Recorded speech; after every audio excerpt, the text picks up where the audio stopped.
52. Watching him go. Author's note: this chapter brings an end to the original storyline. As I stated in the previous chapter, I'll be keeping this under one title for the time being, though that may change at some point. I intend to write a story arc centering on characters still in Konoha and then one on Naruto and his compatriots. Then it will be time for his return home. I hope you all continue to enjoy the story. XXXXXXXXXXX. Naruto slowly opened his eyes. He felt tired, but there wasn't any pain. He was in his bed. It took him a moment to realize he wasn't alone. He had an angel there with him. There was Hinata-chan asleep on top of his blankets. She was wearing her usual black shirt and pants and looked so beautiful and peaceful at the moment, just lying there. He turned a little onto his side, careful not to disturb her. He just wanted to look at her face. She really was his angel, his one sweet kind girl. He loved her so much and wondered how he could ever have deserved someone like her. He thought about what Sasuke had said to him. That he had killed the girl he loved to gain power. How could anyone possibly value power over a loved one? Power was worthless if you had no one you wanted to protect. Slowly and carefully he leaned in close to her. With his lips he placed a gentle kiss on hers. He watched as those beautiful pale eyes fluttered open. She smiled and he knew everything was fine. Naruto-kun, you're awake, she said excitedly and leaned forward to put her arms around him. I'm so glad. He got his arms out from underneath the blankets and hugged her too. Thank you, Hinata-chan. For what? She didn't stop hugging him. For loving me. She gave him an odd look. Naruto-kun, I've always loved you and I always will. He smiled. I know, Hinata-chan. I love you too. He leaned in and they kissed. He knew that this was temporary. He knew that all too soon this perfect moment would have to end and the world would intrude into their lives once more. He knew that. So he held her just a little tighter, kissed her just a little more, and treasured this perfect moment. XXXXXXXXXX. Despite his pleas, Hinata-chan had eventually gone to tell everyone he was awake. Alyssa came bounding in to hug him and tell him she was glad her Nisan was awake. Grand Uncle Seishu also came in along with Haku. He soon learned he'd been asleep for 2 days. They also handed him a small mirror to show him a rectangular scar that was on his forehead. That had made him unhappy. Especially when they told him it would be permanent. Tsunade had already said so. When Hinata mentioned she thought it gave him more character, he felt a little better. It was not long before his mom arrived with Tsunade and Jiraiya. Kushina immediately rushed to her son's side to embrace him and cover his face with kisses. Even as she did so, Tsunade kindly but firmly cleared the room until only she, Kushina, and Jiraiya were left with him. With the door closed, she cast a minor jutsu to prevent any eavesdropping. They took seats around his bed while he sat up in it. They had a great many things they would need to talk about. XXXXXXXXXX. What is the last thing you remember? Tsunade asked. Fire, Naruto gulped. It was not a memory he liked. I remember Sasuke burning me in pain, unbelievable pain. He thought he heard his mother mutter some words he knew she didn't use. You don't remember anything else? Tsunade asked. Naruto shook his head. Nope, the next thing I remember was waking up here. He looked at his godmother. So what happened? How did I survive? The three of them shared a nervous look. What happened? We'll tell you in a little while, Naruto-kun. But there are other things I'd like to ask you first. Tsunade stated. Godmother, while we were fighting, Sasuke told me he killed Sakura. Did he really? A sad look entered Tsunade's eyes and she nodded. Yes, he did. He deliberately murdered her prior to meeting you. He actually left behind a letter stating his intentions to kill the two of you and taking the full responsibility for it. She sighed. We don't know why. He said he killed her to get power. He had a more powerful version of the Sharingan. He called it the Mangekyo Sharingan. Naruto frowned fiercely. If it hadn't been for that, I would have crushed him. As it was, it made him a whole lot more powerful. He said the only way to get it was to suffer a terrible grief and loss, so he killed her to get the power he needed to kill me. Funny how Ryuki never mentioned that. Kushina said darkly. I think I'll have him pay me a visit and see if I can jog his memory. Tsunade said. She looked at Naruto and took a deep breath. She was not eager to begin. Naruto knew his godmother well. She never had trouble speaking her mind. He saw the looks on his mom and pervy granddad. Something really bad happened, didn't it? He asked in a quiet tone. Kushina got up from her chair and sat on his bed next to him. She draped a comforting arm around his shoulders. Yes, it did, Naruto-kun. But try to remember that what happened was not your fault. A sudden panic filled him. Mom, whenever you say that, it always has something to do with the Kyuubi. Kushina slowly nodded. It does, son. XXXXXXXXXX. They calmly explained to him just what had happened. The more they told him, the more upset they could see him getting. I lost control of the Kyuubi. He sounded frightened. Jiraiya spoke up for the first time. Kid, if that had happened, none of us would be here right now. The truth in those words bit hard. That seal your dad placed on you has weakened a bit, but it's not about to break. The Kyuubi cannot break free while it remains intact. The four-tailed form that was unleashed was a manifestation of the Kyuubi's in all things considered a relatively weak one. The pain and rage you felt from Sasuke nearly burning to death must have been enough for you to bring it forth. You already know that your anger brings out the red chakra cloak. Well, this was an extension of that, but to a far greater degree. He looked at Jiraiya. But I wasn't in control, was I? A part of you was. Jiraiya tried to sound comforting. And a part of me wasn't. The Kyuubi got at least a little control, didn't he? Jiraiya nodded. And the whole village saw it. Not the whole village, Tsunade answered. But most of the shinobi saw it, yes. Naruto shut his eyes, feeling tired and beaten. And they all hate me again, don't they? No, they don't hate you, Naruto-kun. Kushina hugged him tight. But a lot of them are worried. Tsunade decided there was no avoiding it. Naruto, I held an emergency meeting of the council and many of them were concerned about you. What you mean is they were afraid I'd lose control of the Kyuubi again. Naruto said morosely. Something like that, Tsunade said. Naruto, it was clear to me that if something wasn't done to assuage their fears that they would never support you as my successor. So I decided to send you on an extended training mission with Jiraiya. A training mission? Jiraiya smiled. It'll be great, kid. I intend to teach you everything I know. I consider you my heir, Naruto, just like I did your father. When we get back you'll have all my knowledge. And while we're at it we'll also train you to have greater self and emotional control. Naruto thought about it and slowly nodded. That sounds good, Jiraiya-sensei, you know how much I love learning new jutsus. Will we be back in time for the new year? Once again the three of them shared an uneasy look. What? We'll be gone longer than that. Naruto, it's going to take a while to teach you everything. Naruto began to feel a little worried. How long would it take? 2.5 years. What? You want me to leave for 2.5 years? Can't we at least spend some of that time here in the village? Jiraiya shook his head. No, Naruto, I know that seems like a very long time, but for the amount of information I intend to impart on you it really isn't. This time will be a unique one in your life and I want you to have as much instruction and new experience as possible. Coming back to the village would interrupt it, and besides I want you to have the maximum impact when you do finally return. Forget it, I won't go. He crossed his arms and sounded like an upset 13-year-old. I'm sorry, Naruto, but you can consider this an order from the Hokage. Tsunade said. He looked at her, not believing it. Godmother, you want to send me away? She shook her head. No, when Jiraiya first requested this I told him absolutely not. But unfortunately with what has happened it's the best option we have. If you want to reach your dream, Naruto, you have to do this. I can still be Hokage without leaving for so long. A thought occurred to him. If it's a mission, what rank are you assigning it? In general all training missions are considered C rank, Tsunade said. He smiled. Well, I have the right to refuse any assignment rank below S rank, so I'm refusing to go. He heard his mother sigh. Son, you have to go.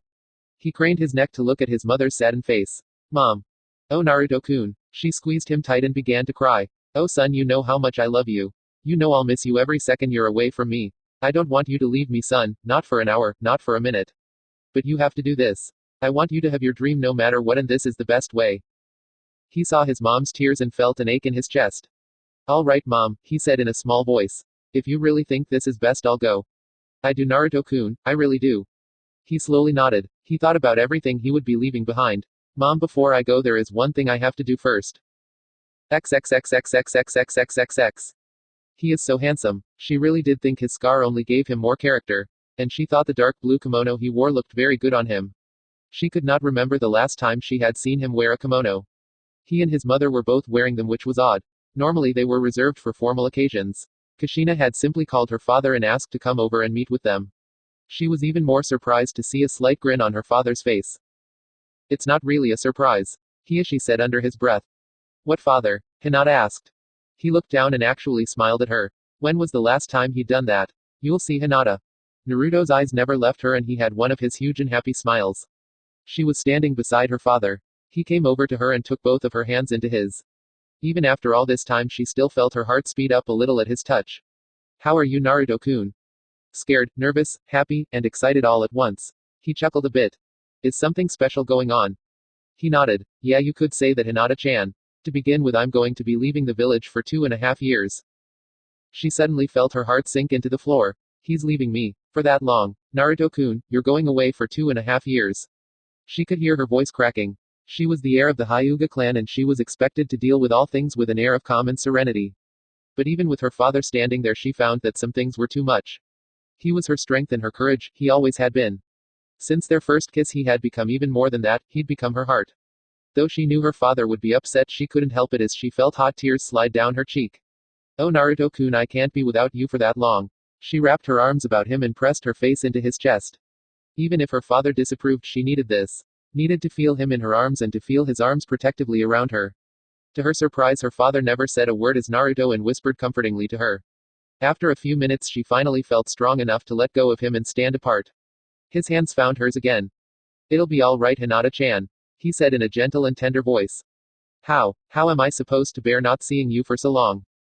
He leaned in and kissed her. The same way I will, by knowing that I love you and that I will see you again. She slowly nodded. Nothing could make this all right, but his words made it a little better.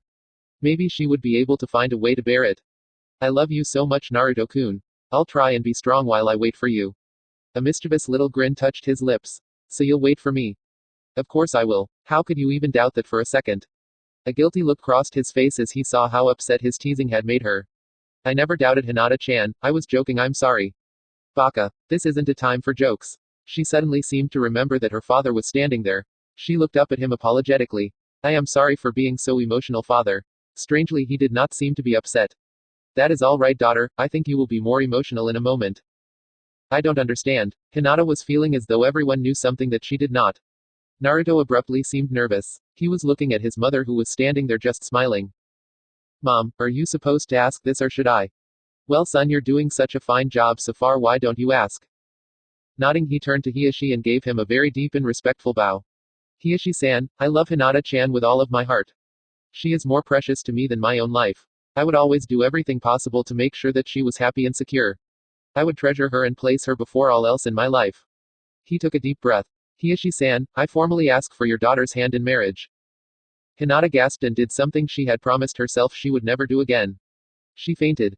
XXXXXXXXXX. When she came to a moment later, she was lying on a couch with Naruto sitting next to her. You all right, Hinata-chan? She immediately sat up and squeezed him tight. Yes. She seems fine, Kushina commented with a little laugh. Hiyoshi nodded. He still had a slight grin but was feeling the need to be serious.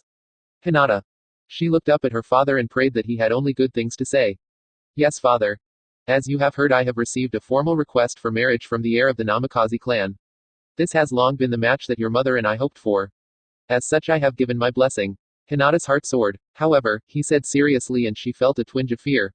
If you marry him, you will no longer be eligible to lead this clan. You will never be the Hyuga clan head. You must choose. I know it will be difficult. I renounce my position as heir. I want to be with Naruto-kun. Kushina laughed. I guess it's not so difficult. She looked down at them happily. May you have all the happiness that Minato and I shared. And may you have it for many long years to come. Naruto-kun, isn't there something you want to give her? Smiling, he reached into his kimono and pulled it out. This is for you, Hinata-chan. It's the engagement ring my dad gave my mom. She gasped and looked towards Kushina. I can't possibly. Don't be silly, Hinata-chan. It was my idea for Naruto to give it to you. Thank you so much, I'll treasure it. Naruto tried slipping it onto her ring finger only to find it was far too large. Hinata simply took the ring from him. I'll get a gold chain and I'll wear it around my neck until it fits. He laughed. Good, so we'll both have necklaces. Well, children, we will need to sign the marriage contracts and perform the betrothal ceremony. Hiyoshi said, let us take care of all of this now and then the two of you shall be formally betrothed. Taking her hand, Naruto walked close by her side. She was at once very happy and yet sad as well. This was what she had always dreamed of, to be with Naruto-kun as his wife. Now she knew her dream would come true one day. But he was still leaving. She gathered her strength. She knew she would miss him terribly, that she would ache to see him and hear the sound of his voice. But she would be strong for him. She would train hard to become stronger and be the sort of woman who would always be able to help him when he needed her. XXXXXXXXXXX. An Anbu captain stood before her in her office. You wanted to see me, Hokage-sama? Tsunade nodded. I did. Please remove your mask, Tenzo. Nodding, he did so. I have a very special mission for you. One that only you can perform. She shook her head a bit. One that I am afraid will take you away from this village for years. He bowed to her. Hokage-sama, all Anbu are the personal weapons of the Hokage. Whatever mission you feel I am needed for, I will accept and perform to the best of my abilities. I don't doubt it. Were you present for the events that took place 2 days ago in the Forest of Death? Hi.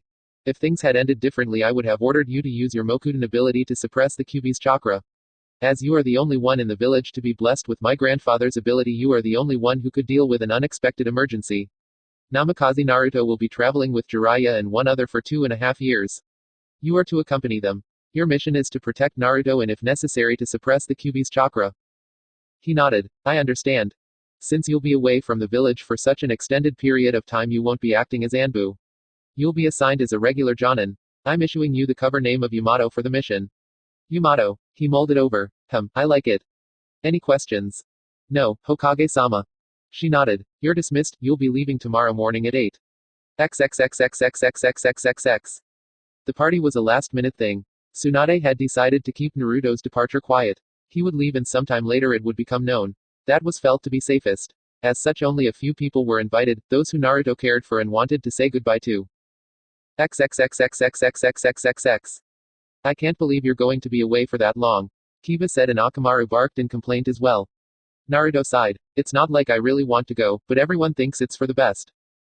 Kiba took a quick look around to make sure that none of the older folks were looking at them. He quickly took out a sliver flask and unscrewed the top. Naruto, he spoke in a hushed and nervous tone. Have a drink with me. We'll celebrate your engagement and wish for a safe journey. Naruto shook his head but took the flask. You trying to corrupt me? Hey, it's a special occasion. Now hurry up before your mom spots us. He laughed and took a quick swig. He made a face and handed it back. Oh, that's nasty. Kiba took a drink and made a similar face. Yuck, it really is. Naruto laughed. I'm going to miss you, Kiba. XXXXXXXXXX. Here, Kakashi proudly handed him a familiar-looking orange-covered book. His eyes darted about on the lookout for Kushina and Tsunade. A long journey is always better when you have good reading material. Everybody's trying to corrupt me tonight. He took the book and hid it. You know I don't like this stuff. Kakashi shrugged. You're getting older, maybe it'll grow on you. Kakashi gave him one of his rare serious looks. Listen, Naruto, there is something I want to tell you before you go. I don't normally say this, but I want you to know I am very proud of you. You are the best Ototo, and the best teammate anyone could ever ask for. I know that if Sensei were alive, he'd be just as proud of you as I am. With a wide smile, he gave Kakashi a big hug. Thanks, Nissan. No one could ever ask for a better older brother or sensei. XXXXXXXXXX. But why do you have to go, Nissan? Alyssa said. Because I am a ninja and this is a mission. But I thought the Hokage liked you. Why is she sending you away for so long? He smiled at her sadly. Imoudo, you know I am the Kyuubi's container. This mission has something to do with that. She looked up at him sadly but with some understanding. They hadn't known each other for that long, but she had come to think the world of him. I'll really miss you, Nissan. I'll miss you too, Imoudo, and I promise that I'll play with you again when I come back. She smiled. Can I braid your hair again? We'll see. XXXXXXXXXX. Checkmate. He looked at the lazy ninja suspiciously. Did you let me win? Shikamaru shrugged. Maybe, so you and Hinata are really engaged. We sure are. Shikamaru smirked. Worried someone might take your place.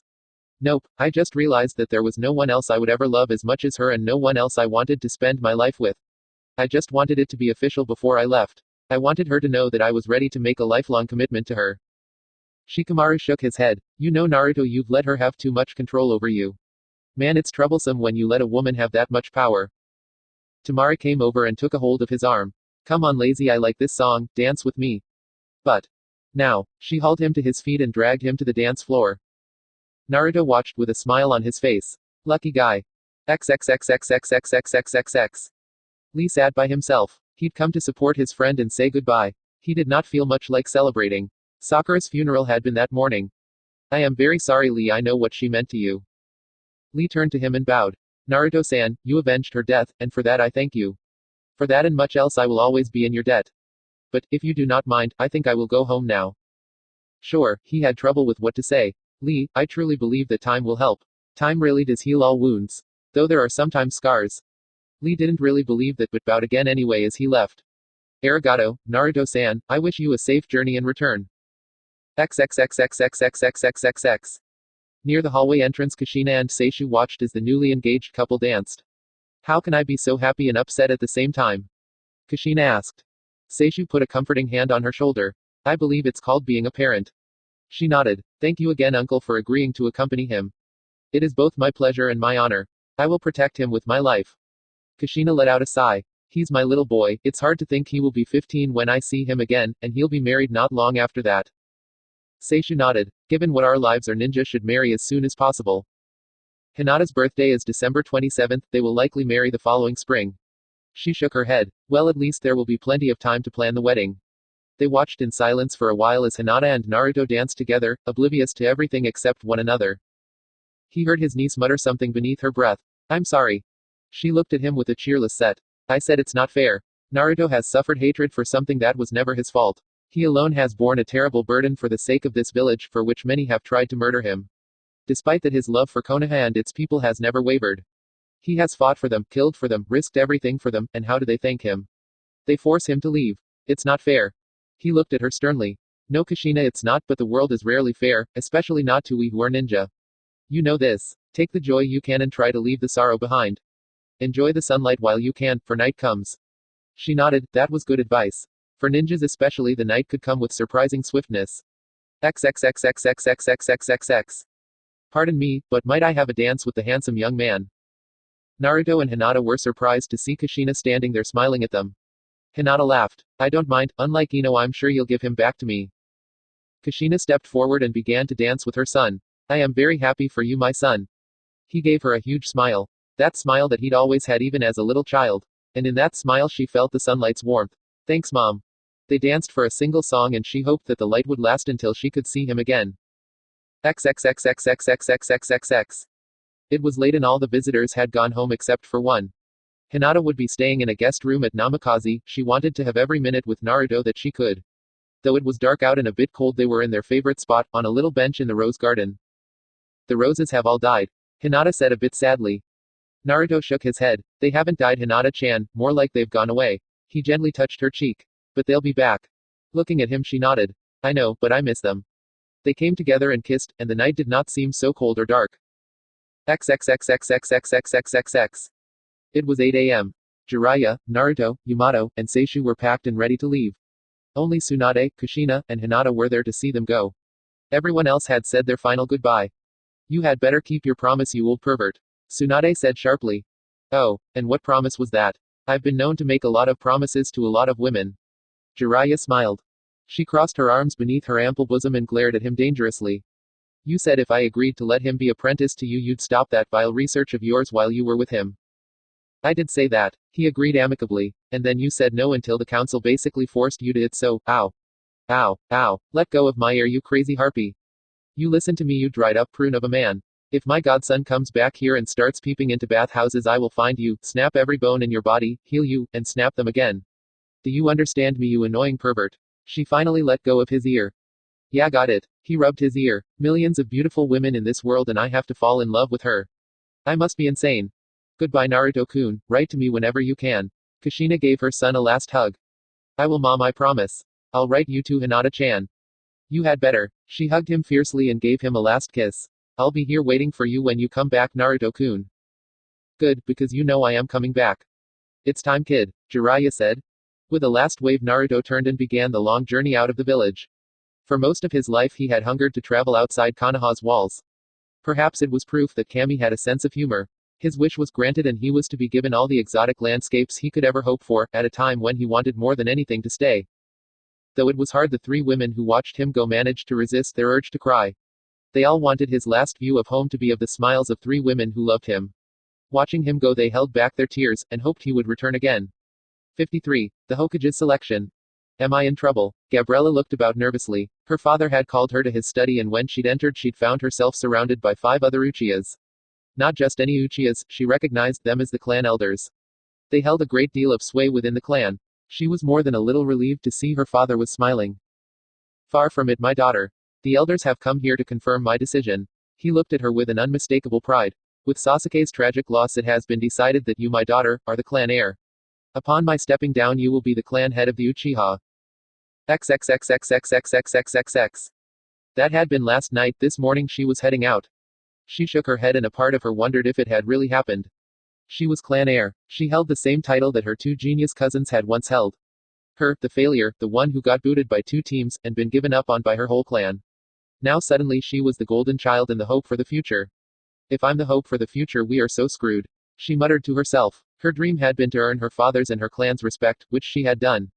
Leading the clan. That thought had never crossed her mind. Everyone had seen Itachi, and later, Sasuke as geniuses worthy of leading the clan. Well, one genius was a missing nin and the other was a pile of scraps that they had buried 3 days ago. At the moment the clan was fresh out of geniuses, so she would have to do Walking through the Uchiha compound, everyone greeted her by name and wished her a good morning. As soon as she stepped outside the compound gate, though, the smiles and good wishes came to an abrupt halt. She took a quick look over her shoulder at the wall and was relieved to see it was a blank white. Yesterday morning, murderers had been spray painted there. The graffiti had been covered up quick, but the message was clear. The Uchiha clan had fallen from grace. As she walked down the street, people either recognized her or noticed the clan symbol on the back of her jacket. They glared at her and muttered. A couple old women actually spat in her direction. She shook her head. Life could be truly bizarre. A few months ago, these people would have looked at her with respect because she was an Uchiha. A few months ago, her father and her clan refused to recognize her. Now her family adored her and the public loathed her. But then they loathed all the Uchihas at the moment. That, of course, was due to the tragic events of 5 days ago. But strangely enough, what had upset people and turned them against her clan was not the assassination attempt on Naruto. Oddly enough, the normal citizenry had let that pass as almost unimportant. She didn't understand how people could feel that way, yet they did. She thought part of that was because Naruto was the Kyuubi Jinchuriki, but also partly because he was a clan heir. Somehow one clan heir wanting to kill another didn't seem to bother the public much. It was Sakura's fate that had angered the common citizenry. Haruno was a relatively new family and had no connection to any of the clans. To the citizens, Sakura had been one of them, an ordinary person, even though she was kunoichi. It was also generally known that she had been Sasuke's girlfriend for years and been devoted to him. The fact that Sasuke could be cold-blooded enough to murder her led people to wonder if there wasn't something wrong with the entire clan. Father had gone to the Hokage and asked that the details of what had happened be kept quiet. According to her father, the Hokage had taken an almost childlike pleasure in refusing his request and informing him that everything would be made public. Gabriella was sure that at least part of that had been simple payback for Naruto being forced to leave. If Naruto had to suffer for what had happened, she was going to make damn sure the Uchiha suffered as well. That was how it looked to her dad, and she had to admit it looked that way to her too. She let out a sigh. Or maybe it was simply that they had already used up too many favors keeping everything Itachi did a secret for so long. The Uchiha clan had thrived on secrecy, and look what it had gotten them. The problem with her clan wasn't her only worry. After what had happened, she had requested some time off. Kushina had agreed, but this morning she'd received instructions to meet her team at the park. Her father had told her that Naruto had left the village on an extended training mission with the Sannin Jiraiya. A chance to train with Jiraiya while seeing the world was something most ninja would trade 10 years of their lives for. It hardly seemed like a punishment. Yet it had been. Tsunade had been forced to it to avoid something more drastic. She had to face her sensei, knowing her cousin was responsible not only for an attempt on her son's life but also for his current status. Gabriella thought the world of her sensei and didn't want anyone else to be her teacher and role model. But she was very worried as to what her sensei would think. XXXXXXXXXX. Hello, Hokage-sama. Hinata bowed. Tsunade gave the girl a warm smile. Hello, Hinata, how are you doing? I am fine. I am still a bit sad about Naruto-kun being gone, but I will manage. Tsunade nodded. She missed him too. The village would be a much duller and more boring place without him in it. Well, Hinata, now that Naruto has become Jiraiya's apprentice, I've been thinking it's about time I make your status as my apprentice official. I want to start giving you some much more intensive training. You'll also be helping me with some of the teaching of my classes.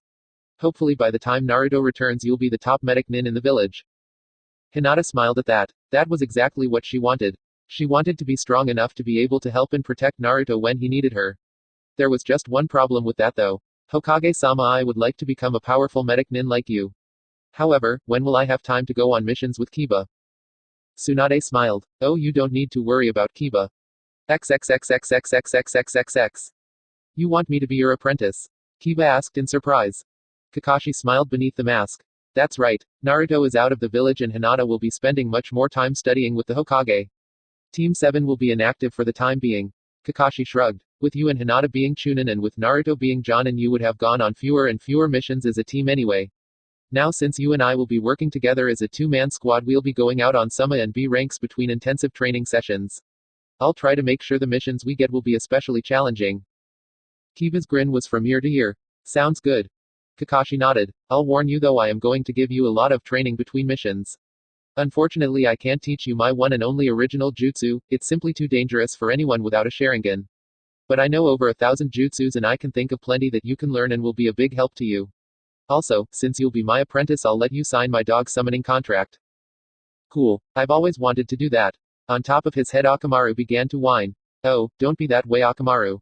Of course these nin dogs aren't replacing you. You're always going to be my partner. Think of them as your backup, you know, like Kakashi is mine. Kakashi's sweat dropped. You think I'm your backup? XXXXXXXXXX. Gabriella met her team at their usual meeting place, in the park by the pond. She was very relieved to see them both smile at her. Haku immediately approached. Gabriella, how have you been? She grinned. I'm just fine, Haku. He came to a halt a couple of feet in front of her and just sort of froze. He smiled at her a bit shyly and held his arms stiffly to the side.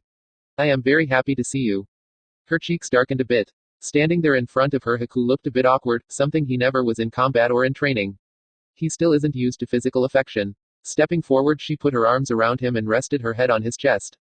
His arms remained at his side. I'm happy to see you too. You know, if you want to hug me, I promise you I won't break. He hesitated a bit but finally put his arms around her. She thought it felt wonderful. Smiling, Kushina gave them a moment before finally speaking. How are you feeling, Gabriella? Pulling away from Haku, she looked to her sensei. Kushina-sensei, I am fine. You look nervous. Kushina quirked an eyebrow. You're not worried that I'm upset with you for the things Sasuke did, are you? Gabriella studied the ground at her feet. Well, she flinched when she felt Kushina's hand on her shoulder. Do you really think so little of me? Kushina asked quietly. Do you really think I would take out my anger on you? Gabriella lifted her eyes to meet Kushina's. If you did, I really wouldn't blame you. Not after what happened. Did you know what Sasuke was planning to do? Of course not. If I had, I would have reported him to the Anbu. Then why should I blame you for his actions? Kushina gave her a warm and reassuring smile. You're my student, Gabriella. As long as I am your sensei, I'll watch out for you and do my best for you. Gabriella let out a relieved breath. Thank you, sensei. Kushina nodded. Now come on, I want to get a few hours of training in before we head to the tower. Kushina chuckled. With the Chunin exams coming up in a couple of months, the Hokage is finally assigning us a third member. Really? Gabriella sounded very interested. Who is it? I have no idea, we'll all find out together. XXXXXXXXXXX. The flower shop's door opened and the little bell on it jingled merrily. Ino looked up from the fashion magazine she was reading. Welcome to the Yamanaka flower shop. Ino called out in an upbeat voice. Hello, Ino. A girl approached the counter. Oh, hello, Hinata-chan, it's good to see you. What brings you here? From around her neck she pulled out a gold chain. Hanging on the chain was a diamond ring. I wanted to come show you this. It's the engagement ring that the Yondaime gave to Kushina. Naruto gave this to me the day before he left. The two of us are betrothed. Ino nodded dully as she looked at the beautiful ring. I'd heard. Congratulations, I know you will both be very happy. She managed a feeble smile. Arigato. She put the chain back underneath her shirt. Ino, the reason I've come here is to try and put the past behind us and see if we can be friends. Now that Naruto has made his choice. Ino chuckled ruefully. Naruto-kun made his choice before I ever met him, it was always you, Hinata-chan. I was just too stubborn to admit it. She came out from behind the counter and gave Hinata a quick hug and kiss on the cheek. Honestly, Hinata-chan, congratulations, I am happy for both of you. Thank you, Ino. I also want you to know I am very sorry about Sakura. I know the two of you were close. Ino slowly nodded. We weren't as close as we used to be, but I still can't believe she's gone. She gave Hinata a miserable look. That day at the academy when she threw that blood on you. I was watching as Sasuke just stood back while Naruto screamed at her. I knew from then on that he was a bastard and that he'd end up hurting her. I tried to warn her but she wouldn't listen. I knew Sasuke would end up hurting her, but I never once thought. I know, Hinata said sympathetically. Would you like to get some lunch with me?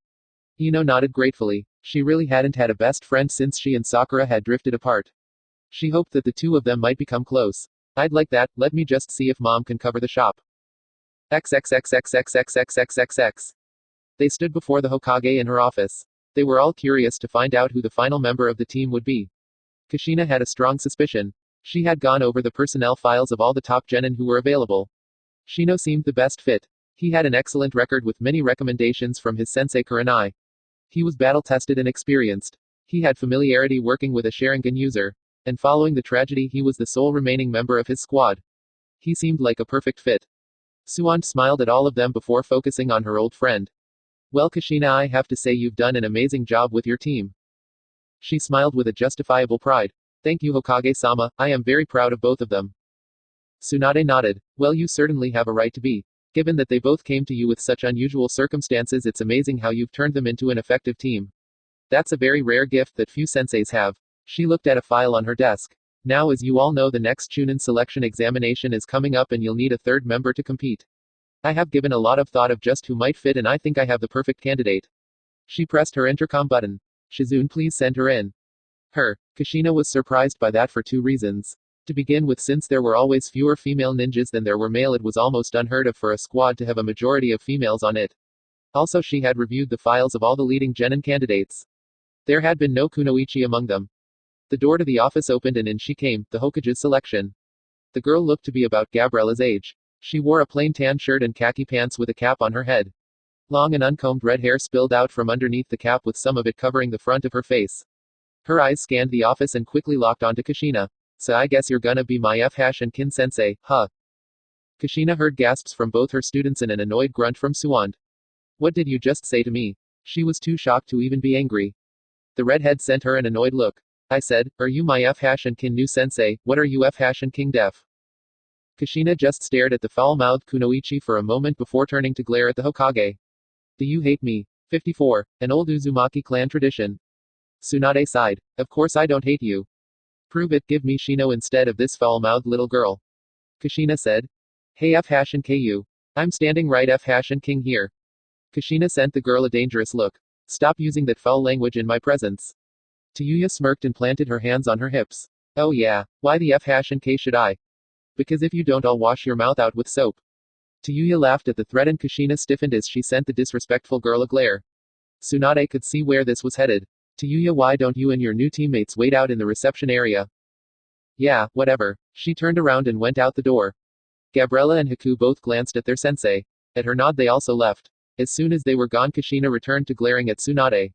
What the hell is this? Who is that foul mouth and why are you giving her to me? She's a former sound ninja that Naruto spared during the invasion. She later came in and gave us some very valuable information in return for amnesty and a place in the village. She's an outcast from another village and you expect me to take care of her? Tsunade gave her a surprised look.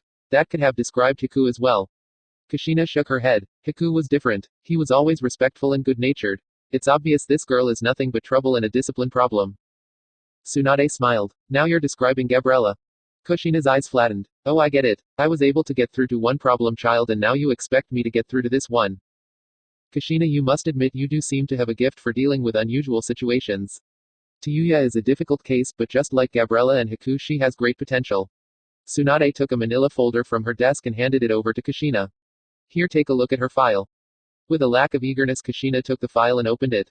She quickly scanned through the information. She was part of Orochimaru's bodyguard. She sent Tsunade a disbelieving look, but the Hokage nodded. If that's true, the girl really must be strong. I see she uses genjutsu and summoning, strictly a long-range type then. With a close combat specialist in Gabriella and a mid-range type in Haku, she should fit right in. Tsunade pointed out helpfully. That's only if I can get her to work with her teammates. Kushina kept reading until she saw something that made her stop and again glare. She has a curse seal. You expect me to accept a student with a curse seal like Sasuke's?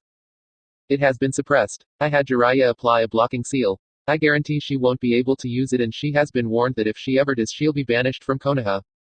Frowning, she snapped the file shut and placed it on the desk. I still don't want her. I'll take anyone else, give me Shino or Choji or any other genin. Tsunade shook her head slowly. Choji is being transferred to Kurenai's squad with one other. I've already made other arrangements with all the available genin. Don't give me that crap, Tsunade. All it would take is your signature on a couple forms, and I'm not being picky here. I'll take anyone else. Tsunade gave her a stony look. No, if you refuse to accept her, I won't assign you anyone else. Which means that your team won't be eligible for the Chunin exams. What? Why would you do that? And don't give me your usual garbage about your duty as a Hokage. The fate of the village is not at stake here. Fine, the truth is, Kushina, I honestly can't think of any other Jonin sensei that might be able to handle her in time for the exams. Despite her attitude, she has great potential and could be a fine asset for the village. I think she could also make a good addition to your team. Just give it until after the exams. If you still don't want her, I'll reassign her and give you someone else. But not until after the exams. Tsunade shook her head. Fine, I guess I have no choice. Kushina headed for the office door. We still on for dinner tomorrow night. I'd love to see little Alyssa, and so would Shizune. Fine, Kushina muttered and stormed out. Being personal friends with the Hokage could be annoying sometimes. XXXXXXXXXXX. Out in the reception area, Tayuya eyed her two new teammates and had a naughty little smile. Maybe this won't be too bad. She sent Haku a coy little wink. Haku blushed. Gabriella, however, immediately stepped protectively in front of him and sent the girl a nasty look. Don't even think about it, bitch. He's mine. Gabriella snapped. Haku looked at her surprised. I am. Gabriella looked up at him. Well, I sort of thought. Tayuya laughed slightly. Funny, he doesn't look like he belongs to anyone. So what's your name, cutie? He gave her a polite bow. I am Mamashi Haku. Boy, you're F-Hashin King polite. I'm Tayuya. They haven't let me out of my cage much, so I'm still F-Hashin King raw. How about you show me around the village later? He was about to answer when Gabriella sent him a look promising immediate pain and sorrow if he gave the wrong answer. Haku was a bit worried as he'd never had a situation like this come up before. Fortunately, he spotted Kushina coming out of the Hokage's office. Alright everyone, it looks like we're going to be a team. So let's go to training ground 25 and get to know each other. She turned directly to Tayuya. Oh, and one more thing, no more cursing. It's disrespectful to me and to your teammates. F sharp and KU. This is how I've always F-Hashin King talked, and I'm not F-Hashin King changing for anybody. Seeing Kushina begin to grip her fists, Haku and Gabriella took a couple steps back. Your name is Tayuya, right? That's F-Hashin King, right? The girl looked at the other redhead defiantly. Well, my name is Namikaze Kushina, and since I am your sensei, I think I should explain a few things to you right now so that we understand each other.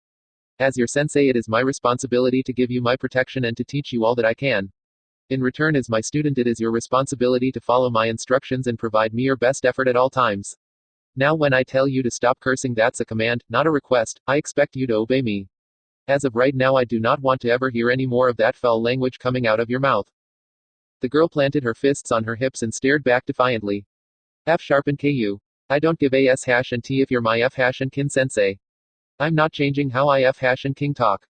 I see, Kushina said calmly and smiled at the young woman. How would you like me to introduce you to an old Uzumaki clan tradition? Gabriella had a sudden flashback. You might want to listen to her. Tayuya glared at the girl and then Kushina. F sharp and K, both of you. I will take that as a yes. Kushina said in a pleasant voice. And with surprising speed she reached out and grabbed a handful of Tayuya's hair. She yanked the girl's head down to waist level and began to painfully drag her out of the reception area and down the hall. Ow, what the F hash and K are you doing, you crazy F hash and king bitch? Let go of me, bitch. I said let me F hash and king go. Tayuya howled and fought like hell to get out of Kushina's grip. Her arms flailing about and her shouts were ignored as Kushina dragged her along.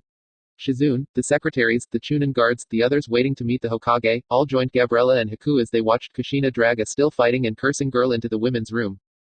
What is going on out here? Tsunade came out of her office. Sensei is introducing the potty mouth to an Uzumaki clan tradition. Gabriella answered with a straight face. I see. Tsunade shook her head and went back to her office. From the women's room they could hear Tayuya screaming and then heard her voice being garbled. What do you think Kushina-sama is doing? Haku asked. Sounds to me like she's drowning the bitch. Gabriella answered conversationally. Haku looked worried. Should we help? Gabriella shook her head. No, I'm sure Kushina can drown her without our help. Haku gawked at her. I mean, should we prevent Tayuya's drowning? Gabriella smiled. Hell no. The sounds of struggling continued for several more minutes before they finally quieted down. The door swung open and out stepped Kushina. Gabriella noticed immediately that the front of her clothing was wet. Sensei, what happened? Gabriella asked. Kushina wore a grim but satisfied smile. I washed her mouth out with soap. Gabriella stared at her. You're joking. The women's room door swung open again. Out stalked a furious-looking Tayuya. She looked like a drowned cat. Her hair was hanging down in wet matted clumps. Her shirt was soaked and Gabriella could see the girl didn't believe in bras. From Haku's sudden blush she knew that he'd noticed as well. Tayuya coughed and a few soap bubbles came out of her nose. Now then, Kushina spoke with a deceptive calm. Are you going to curse any more? Tayuya looked ready to bite through metal bars but answered in a small voice. No. No what? Kushina asked. Tayuya glared at her hatefully. No, you stupid bitch. Without a word Kushina grabbed a handful of slick red hair and began dragging a howling Tayuya back into the women's room. Gabriella looked over to Haku. Let's sit down, this may take a while. XXXXXXXXXXX. It was mid-afternoon as they stood about training ground 25. Even with the sun out the air was chilly. Tayuya was drenched and shivering. Damn, I'm freezing. Haku approached her. I have a jutsu that would help. Would you like me to use it? Yeah, go ahead. Tayuya was having a hard time with her new more limited vocabulary. Her mouth still tasted like soap. Nodding, Haku went through a few basic hand signs. Water condensation technique. With the jutsu complete he touched her shoulder. Instantly the water condensed and flowed out of her clothes and hair. In a moment she went from being soaked to being bone dry. She gave him a big smile. That's a hell of a trick. I'm still kinda cold though. She took a little step closer to him. Wanna help me warm up? Gabriella neatly slid in between them and gave the other girl a look that was a lot colder than the weather. Try some jumping jacks. Looking on Kushina's side. This was not going well. Alright, that's enough. If we're going to be a team, we need to get along with each other. She tried to lighten the mood. Let's go ahead and formally introduce ourselves. I'll start. I am Namikaze Kushina, clan head of Namikaze. I like my son, my students, and my little Alyssa-chan. I dislike anything or anyone who threatens the people I care about. My only dream is to see my son become Hokage. She looked at Haku. Why don't you go next? Haku nodded. Hi Kushina-sama. I am Momochi Haku. I like my pet bunny, Kushina-sama, Gabriella, Naruto, and my friends. I dislike anyone who threatens those precious people. My dream is to grow strong enough to protect the people I care for. Tayuya grinned at him. You really got a pet rabbit? Haku nodded. Yes, I call him Mr. Fluffy. Tayuya laughed. You're a virgin, aren't you? Moving along, Kushina interrupted. Gabriella, you go. Sure sensei, I am Uchiha Gabriella. I like my father, my sensei, and my teammate Haku. I dislike foul-mouthed red-headed little tramps. My dream is to eventually help my clan to improve itself. Kushina nodded. And now our newest member. Tayuya sighed. I am Yokobu Tayuya, formerly of the Sound Village in the Sound 4. I like fighting, music, and cute innocent little virgin boys. She sent Haku a body little wink. Then looked directly at Kushina. I hate people who try and change who I am. My dream is to be a badass kunoichi that everyone respects and fears.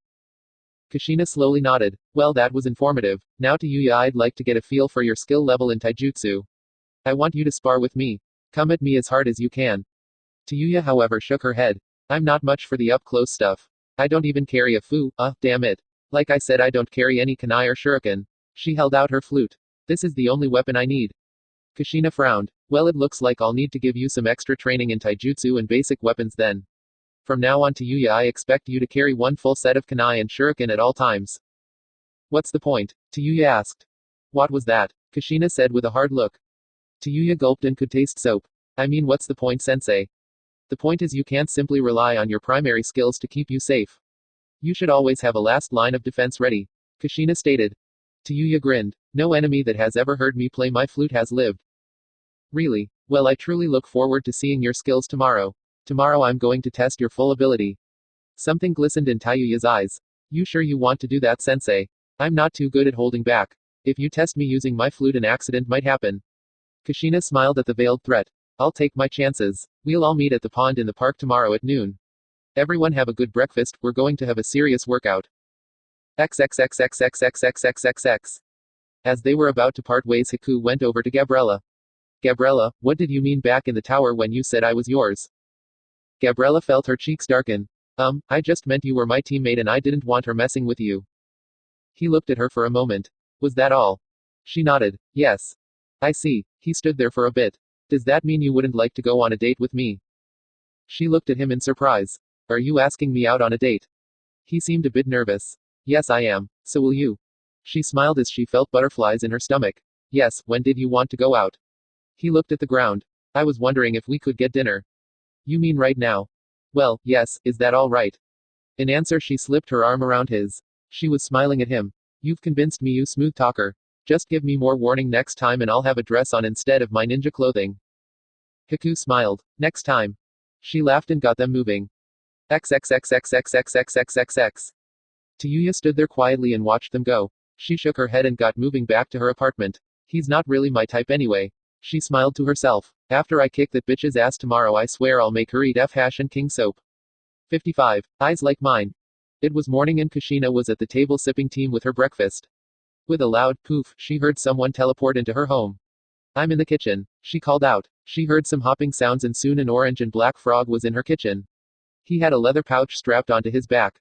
Hey Kushina, the frog called out. Hello Gamikichi, are the letters in the pouch? He nodded. They sure are. He pulled it off. Naruto said you'd give me 2 bags of chips for doing this. She got up and went over to the cabinet. She took out 2 bags of potato chips. Here you are. Listen, thank you again for doing this, I really appreciate it. She handed the bags and took the pouch from him. No problem, happy to help. He tore open one of the bags and began to munch. Before leaving, Naruto had summoned Gamikichi and asked him if he would mind doing some courier duty. The regular post was slow, unreliable, and vulnerable to interception. Also, since they would be constantly on the move and undercover, there would be no way for Kushina and Hinata to write back. By using his summons, Naruto solved all those problems and allowed both of them the chance to write to him. They would also get the correspondence immediately rather than in weeks. Opening the pouch, Kushina found 2 reports for the Hokage, one from Jiraiya and one from Yamato. They were low priority, so would deliver them after breakfast. She was happy to see that her uncle had taken the time to write her. Then she pulled out 3 more letters. They were all from Naruto, one was addressed to her, and the other 2 were for Hinata. She chuckled. I wonder if I should be jealous. Huh, Gamikichi asked around a mouthful of chips. Nothing. She placed a pair of letters, one hers and one Hinata's in the pouch. She also put a package in as well. These are some cookies I made for all of them. You can have one since you've had so many chips. How is he doing? Gamikichi put the pouch back around him. Oh, he's fine. It's turning into quite the road trip for him. He made sure the pouch was secure and grabbed both bags. I'll see you next week. She nodded. I'll see you next week, and again thank you. No problem. He disappeared with a puff of smoke. Kushina sat back down and opened the letter from her son. As soon as she finished it, she'd go next door and give Hinata her letters. Nothing could ever make up for not having him home. But Kushina took great comfort in reading his words and knowing he had been thinking of her as he'd written them. XXXXXXXXXX. Tamari stood before the simple wooden cross holding her flowers. Standing beside her was a quiet and respectful Shikamaru. We can stay for as long as you like, he told her. She nodded. Thank you. It was very kind of Jiraiya to come back here after the battle and do this for someone who was an enemy. Well, according to Naruto, Jiraiya has some questionable morals, but no one has ever doubted his honor. She turned to look at him with a grateful smile. I also really appreciate you getting permission from the Hokage for me to come here. He shrugged. It was no big deal. No, she said seriously. It was a very big deal. She leaned forward and gently kissed his cheek. She thought it cute the way he blushed. Taking a step forward, she knelt down just before the plain cross. She laid down the flowers. Hello, Gaara. XXXXXXXXXX. Kurenai stood in the middle of Training Ground 7. She didn't think she belonged here. Following the tragedy, she'd gone to the Hokage and asked to be removed as unfit for her current position. It was obvious she didn't know how to be a Jonin sensei. She had seen the signs. Sasuke's personnel file was filled with negative comments and demerits, but there was also praise and commendations. She had seen the problems and acted on them, but not decisively enough. Sasuke had been over-emotional and a bit insubordinate at times, but he had never crossed the line. He had never done quite enough to deserve suspension or restriction. As for Sakura, she had completely failed the girl. From the very start, she'd understood that her relationship with Sasuke was poisonous.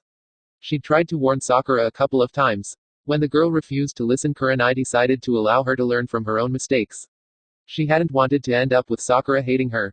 I completely misjudged the situation. If I had been stronger, if I had been stricter, maybe they'd both still be alive. She had gone to the Hokage and asked to be relieved. Lady Tsunade, however, had refused to release her from her obligations. The Hokage had told her that no one had seen what was coming and that she was not to blame for it. The Hokage still believed in her. So she would try and learn from her mistakes and do her best for her new squad. XXXXXXXXXX. When Shino arrived, he and Kurenai shared their usual polite greetings. They'd had their heart-to-heart previously. Despite the dimensions of the tragedy, Shino had dealt with it with a minimal of internal turmoil. He regretted the pointless deaths of his teammates. Yet he knew he had made an honest effort to help them. He had done what logic had dictated. He was willing to admit that he had underestimated the trouble, but then so had everyone else. Even now he could not understand what had driven Sasuke to such an act. In the end, it only confirmed for him the wisdom of his clan's devotion to logic and rationality. XXXXXXXXXX. They were soon joined by their 2 new members. One was Akamichi Choji, who was familiar to both Shino and Kurenai. The other was a slightly older boy with dirty blonde hair and an easy smile. To help break the ice, Kurenai had decided to have a question and answer session. I'm a medic nin. Noble had informed them. I'm an expert in the use of all sorts of poisons. I prefer to fight with senbons and medical jutsus. I was in a class being taught by the Hokage when she assigned me to this team. I've been to one previous Chunin examination, that was the one a year ago in grass. I'm hoping to do better this time. How did you decide to become a medic nin? Choji asked. Noble frowned a bit. A close friend of mine interested me in it. Kurenai had read his personnel file and knew who that friend was, Kabuto. She also knew Noble had been questioned by the Anbu and released. He had been one of the many people who had been fooled. I'm not concerned about the past, Kurenai said. All we can do is learn from it. She saw Noble nod gratefully. As of now, you are all members of Team Kurenai. We have 2 months to get ready for the Chunin exams being held in Mist. I intend to work you all very hard to build up not only your individual skills but your teamwork. Let's make this a strong team where we all look out for each other. Seeing them all nod, she felt some hope for the future. XXXXXXXXXX. As was his normal habit, Haku was the first to the meeting point. He liked coming early so he could feed the ducks. He had just started feeding them when he heard it music. It was a sad tune drifting in on the breeze from somewhere else in the park. There was something about the melody, something filled with despair and longing. It somehow brought to mind a snowy little village, and a happy time that was lost. He quickly tore up the bread and tossed all of it out onto the pond. Then he went in search of the melancholy tune. XXXXXXXXXX. She had come to the park early. The bitch had warned her she'd be doing push-ups if she was late. She'd found a quiet spot in the wooded part of the park and begun to play. In her whole miserable life there were only 2 times when she felt happy. One was when she was in the middle of a life and death fight.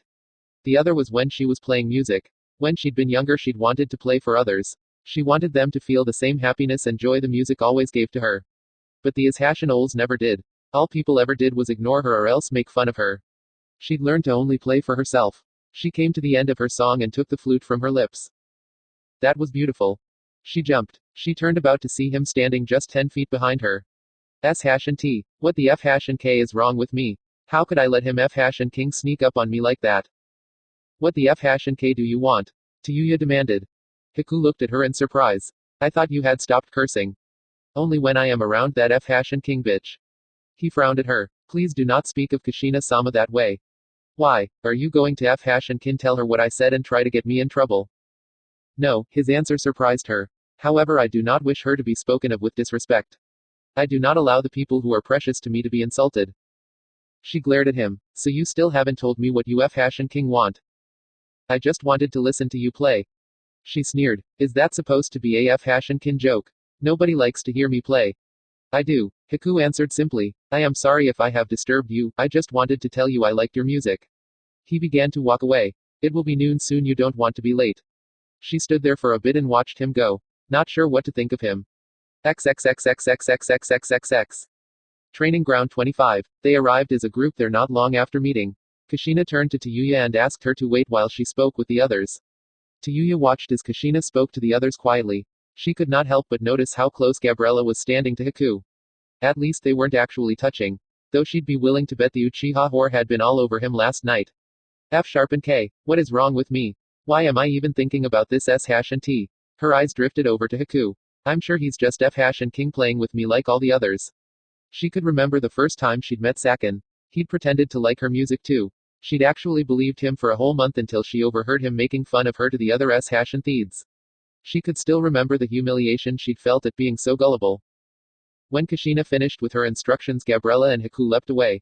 Where are those 2 going? You'll see them again soon enough. Kushina said. Now before I test you, I wanted to ask you a few things. You were on a team before this, how did you manage to function with your behavior? Tayuya laughed. Easy. We all did our jobs even if we didn't get along. If we didn't, we'd be killed.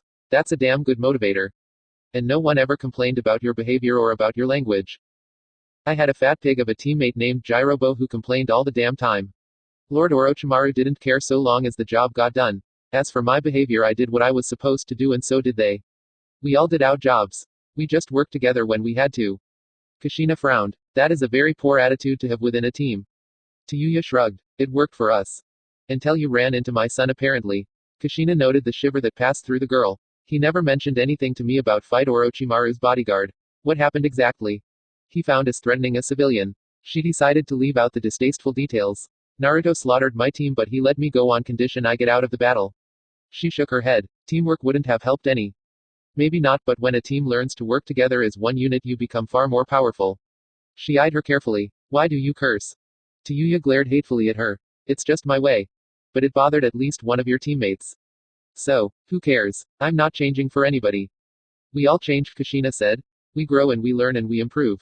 Change is not a bad thing if it leads to improvement. If you are going to be a part of this squad, you will have to change your behavior. If you are all alone or if you are with people who care nothing about you, then you can do as you please. But if you're going to be working with teammates who care, certain behavior just won't be acceptable. Is that supposed to mean you and the others care? Tayuya said sarcastically. Kushina nodded. That's right. Balls &T. Tayuya screamed. Who are you F-King kidding? You never wanted me on your team. You were arguing with the Hokage right in front of me, remember? I'm here because the Hokage made you take me. Don't try and F-King pretend you care about me. Kushina sighed. 2 things to Yuya. 1, even if I didn't want you on this team, so long as you are on it I will care for and watch out for you, that is a promise. And 2, when we get done with training today I am washing your mouth out with soap again, that also is a promise and I never go back on my word. Tayuya blanched as she remembered the taste of soap. Now then, it's time for your test and for me to teach you an important lesson. During this test, I want you to act on the assumption you are a scout in enemy territory. Be ready for anything. I want you to use your full power, no holding back. Tayuya smiled nastily. What if I accidentally kill you? Then you get a new sensei. Now get into the woods and take position. The only rule is that you are not permitted to leave the training area. You are free to use any technique or weapon at your disposal. This exercise will last for an hour or until you're unconscious. I guess we're gonna be here an hour then. We'll see. Kushina eyed her. Get moving and find a spot, we begin in 2 minutes. Kushina flipped her radio to the send position. Tayuya had not yet been issued a radio.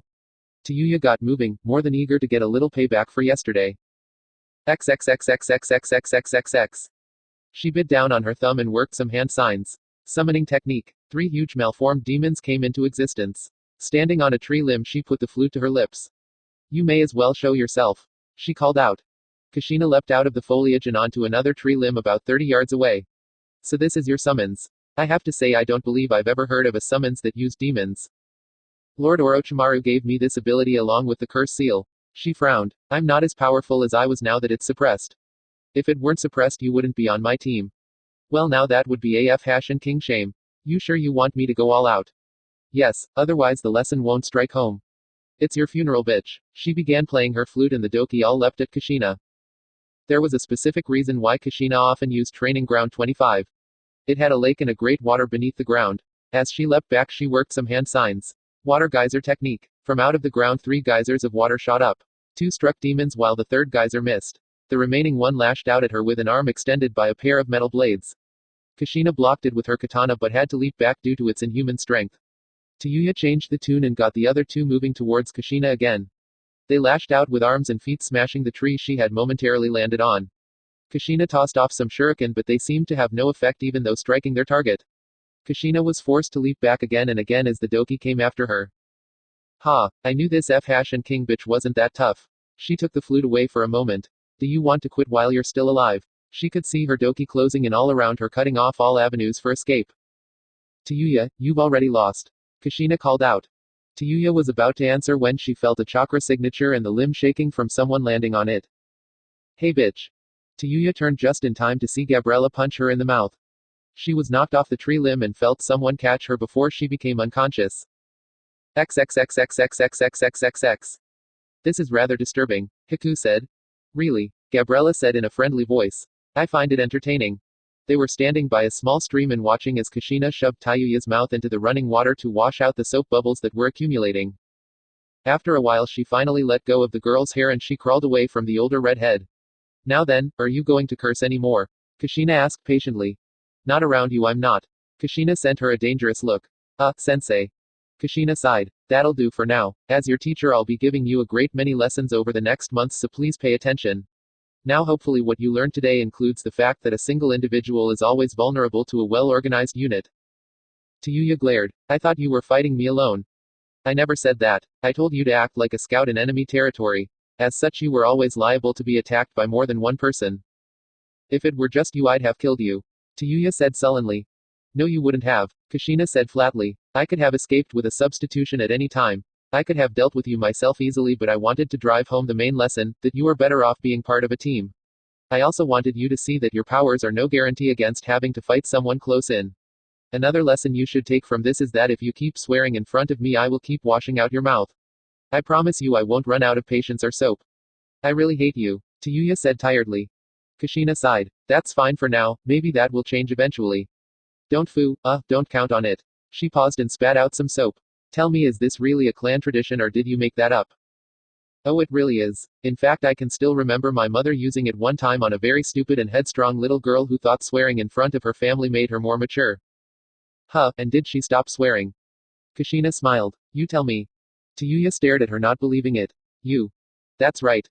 Tayuya laughed a bit at the image of a chibi Kushina being held under a faucet with soap bubbles coming out of her mouth. So I guess you were a screw-up as a kid. You might say that, Kushina admitted.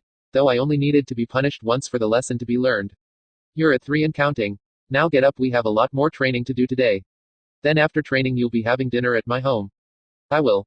XXXXXXXXXX. She was sitting at the dinner table with Kushina, Hiku, a little girl named Alyssa, the Hokage, and her assistant Shizune. She was feeling more than a little self-conscious, and the main reason wasn't even that the Hokage was sitting 5 feet from her. Doesn't Tayuya-chan look pretty? Alyssa said happily. She certainly does, Alyssa-chan. The Hokage said. Shizune and Kushina were all giggling. Haku at least had the decency to look embarrassed for her. He had been a victim of Elisa's hairstyling. Alyssa felt like squirming under their gazes. Kushina had supposedly invited her to dinner in order to better know her. Yeah, right, more likely it was just further punishment. She had no sooner entered the gigantic mansion than she was mercilessly set upon by Alyssa. In short order, the girl had dragged her to her room and begun doing her hair. Now she was sitting at a dinner table with her long red hair in braids and pink ribbons. Tayuya knew she should have fled but couldn't bring herself to be that mean to such a cute little girl. Tayuya sighed. Well, the food had been really good and at least the Uchiha bitch wasn't around. She'd had to attend a family dinner.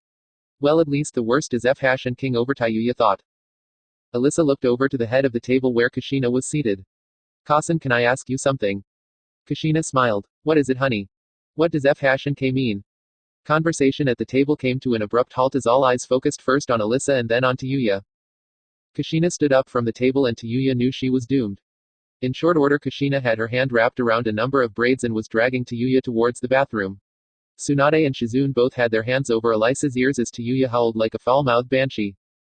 F and K, F and K, F and K. Tayuya, stop cursing. Kushina screamed at her as she kept dragging her along. Why, I'm getting punished anyway, I may as well get my F and king money's worth. In short order, Tayuya was once again involved in the dreaded family tradition. The Uzumakis were truly a frightening bunch. XXXXXXXXXX. Not long after, Tayuya stormed out of the mansion, sincerely hoping to never lay eyes on it again. I risked my life and came here for this S-T. I should just F and king leave. It's not like there will be any more hunter nins coming after me now that Orochimaru is dead. Tayuya, please wait. She turned around to see Haku coming out the door following her. She made sure Kushina was nowhere in sight. What the F and K do you want? He halted in front of her and seemed unhappy. I'm sorry for what happened, but why did you curse in front of Alyssa? She was furious that he would even ask her that. I said F and K one time. It was when she showed me what my hair looked like. It just came out. I wasn't F and king planning on it. Haku frowned. Even so, you should not have said it. F and K you. You F and king virgin. She screamed and stormed off. Well, she tried to storm off. Haku, however, remained by her side. She leapt past the gates and began racing across the rooftops. But she couldn't shake Haku. She was sorely tempted to take out her flute and stick him in a genjutsu, but with her luck that would get her arrested by the Anbu. Sick of having him act as her shadow, she came to a halt on a rooftop near her apartment. Stop F and king following me. What the F and K is wrong with you? He came to halt near her. I just wanted to let you know that it's because she cares. She stared at him and at his cryptic message. What the F and K do you mean? He looked at her seriously. Kushina-sama, everything she is doing to try and help you. She cares and wants you to change for the better. Oh, F and king, right. She cares about me. What a load of S and T. She probably just gets off on humiliating me. She's just a F and king bitch. Do not call her that. She glared angrily at him. I'll call her whatever I F and king want to. No, you will not, Haku said in a low and earnest tone. You will not disrespect her, especially when she is trying to aid you. Oh yeah, what will you do about it, huh? Inflict pain on you. Senbons appeared in both hands. I do not wish to do that, but I will not stand here and allow you to insult her. Tayuya let out a mocking laugh. Ooh, the big bad bunny boy is going to F and king hurt me. Don't F and king make me laugh. It takes balls to do something like that. I have done far worse. Like F and king what? Kill someone? Yes, he answered quietly. I have killed. The laughter slowly faded away. She could see his eyes and the manner in which he spoke. You really mean it, don't you? They stood there in silence for a moment. I wanted to come and tell you that Kushina-sama cared about you because you have the same eyes as I had before Zabuza-sama saved me. Your eyes are filled with loneliness and despair. It was in your music too, that's why I was drawn to it. F and KU, she'd meant it for a shout, but for some reason it had come out as a whisper. She shook her head. F and KU, she repeated a bit more loudly this time. You don't F and king know me. There's no way a little virgin like you could understand. I have not always lived here with Kushina-sama. You do not know me either, Tayuya. But I do know the pain of being alone and unwanted by anyone. She let out a little gasp. He decided he'd said enough and turned to go. I will see you tomorrow for training. Good night. Haku. He turned back again. Yes. She looked down, feeling stupid and weak for what she was about to say. My apartment is near here. I don't have tea, but I can offer you a sandwich. He could see this was hard for her. He decided to make it a bit easier. I would like that to Yuya. She nodded. Come on then. 56. A quiet talk. It's a nice apartment, Haku said politely. It was funny how having a guest suddenly made her self-conscious of the mess everywhere. Thanks, she mumbled as she began picking up clothes from off the floor. I wasn't expecting company. I'm sorry for the mess. Why the F and K am I apologizing to him? It's my F and King apartment, I can keep it however I want. Yet she couldn't help but feel a little embarrassed that it was such a mess. Do you want to sit down? Sure. He sat down on the couch. Her apartment was a small one-bedroom. The living room had a couch, table, and a couple more chairs. Do you want a sandwich? I don't really have anything to drink but water right now. I am fine, but thank you. She tossed a bunch of clothes into her bedroom and quickly shut the door. She then came back out and sat down on the couch next to him. The two of them sat there for a bit just looking at each other. Why do you swear so much? Haku suddenly asked. She frowned at him. Are you here to tell me how to F and King talk? 'Cause if you are you can. He suddenly stood up and bowed to her. I am sorry to Yuya if I offend you. It was not my intent. Truthfully, I was simply curious why you talk so. I have never heard anyone else speak in a similar manner. She stared at him, and a little grin touched her lips. Why are you always so polite? I've never heard anyone talk that way. She motioned for him to sit down again. I don't know, it was how I was raised, I suppose. My parents were kind people and they taught me to always be polite and courteous to others. When I had to leave them, I was already in the habit of speaking the way that I do. Tsubusa-sama encouraged me to maintain a polite persona as an aid in deceiving others. Yuya nodded in a bit of sympathy. Your parents forced you to leave. He swallowed, in a manner of speaking. What of your parents? She shrugged. My mother was a drunken whore who always hated me. My father was one of the random sailors she F and Ked, she had no clue which one. She told him with only a little bitterness in her voice. I am very sorry. She shook her head. Don't feel sorry for me. I hate that. It happened, I dealt with it. I don't waste my time feeling sorry for myself and I don't go around looking for F and King pity. I am still sorry if you never knew a parent's love, Haku said quietly. Yuya looked at him. Normally she would be screaming abuse at anyone who said something like that to her. But the boy was just so damn kind that she couldn't feel any anger. Does that mean your parents loved you? He nodded slowly. Yes, and for a time we were very happy. What changed? If you were happy, why'd you leave? He sighed. It was because of my blood. I have a keke genke which marks me as different. Here in Konoha I have learned that such are welcome, but in water country they were reviled as symbols of unending war. When my ability first emerged, my mother, who had passed on the trait, tried to hide the fact. But my father learned of it and he murdered her right in front of me. I was forced to kill him and flee my village to survive. Yuya listened to his tale with a quiet empathy. Whoa, and I thought my life was F and Ket up. If I may ask, did you run away as well? She hesitated, but decided that she would tell him the ugly truth. No, she ran away from me. Some an old merchant said he was in love with her and she left with him one day when I was 5. No goodbye, no note, and no, I'm sorry for F and King up your whole life. One day she was just gone and she never came back. I had no other family, so I was stuck in an orphanage. The other kids knew my story and they never let me forget it. She let out a dry chuckle. Then Sota came. He was a recruiter for Orochimaru. He went through all the orphanages in Fire Country looking for future recruits. He spotted me and could tell I had the potential to mold chakra. Do you know how much a human life is worth? Usually between 10,000 and 50,000 ryu, Haku answered. It varies. I once knew a bridge builder whose life was worth 10 million. She gawked at him. You are seriously going to have to tell me your F and King life story. She muttered. Well, my life was worth a whole 200 ryu. That's how much Sota paid the orphanage manager to take me, no questions asked. And that is how you were recruited to the Sound Village. She nodded. That's right. Now I want to hear more about your story, Haku. If you like, after escaping I made it to the village hidden in the mist. I was all alone surviving on what I could scrounge out of the garbage. Then one cold night I met Tsubusa-sama. The two of them shared stories. He told her about his life traveling the countryside with Tsubusa-sama. Of training and fighting while always on the run from the hunter nins. She told him of the harsh realities of training in the village of the Sound. Of the grueling hours and hard discipline. She told him of being constantly mocked and teased and of learning not to show weakness. They both talked about the pain of being alone. As the hours passed they grew more and more comfortable with each other. As if by some strange magic they seemed to move physically closer to each other on the couch until they were almost, but not quite touching. Their quiet talk was brought to an end when Haku finally noticed his watch. It is past 1 in the morning. He stood up and looked at her apologetically. He bowed to her. I apologize for keeping you up so late when we are meeting in the morning. She got up as well and gave him a smile. I don't mind. I really enjoyed talking with you. Let's do it again sometime. He nodded. I would like that. Friends should get to know each other. So we're friends now. He looked a bit worried. Are we not? She slowly nodded. Yeah, I guess we are. Ah, Haku. Yes. Do you consider Gabriella a friend as well, or is she something more to you? He smiled. She is my girlfriend. S-and-T. I see. Her face fell a bit. Seeing that look, Haku reached out and took her hands into his. This was the first real physical contact between them, and Tayuya suddenly found herself feeling a bit warm. Please do not look sad. Gabriella being my girlfriend does not mean I do not want to be close to you as well. As a friend. He looked worried. Is something wrong with that? She shook her head. No, of course not. I'll see you tomorrow, Haku. With a smile, he left her apartment. I'm a and king idiot, like he's really going to be any different than the others. Even while she reminded herself no to get her hopes up, she went to bed looking forward to seeing him. XXXXXXXXXX. He entered the mansion silently and headed to his room. Hello, Haku. He was surprised to see Kushina in the hall near his room. He bowed to her. I apologize if I woke you, Kushina-sama. She shook her head. That's all right, I was waiting up for you. Though you are an adult, I still would like to know where you have been. He grinned. I was with Tayuya, talking to her and creating a bond. She quirked an eyebrow. You've been with Tayuya all this time. He nodded. And you were just talking.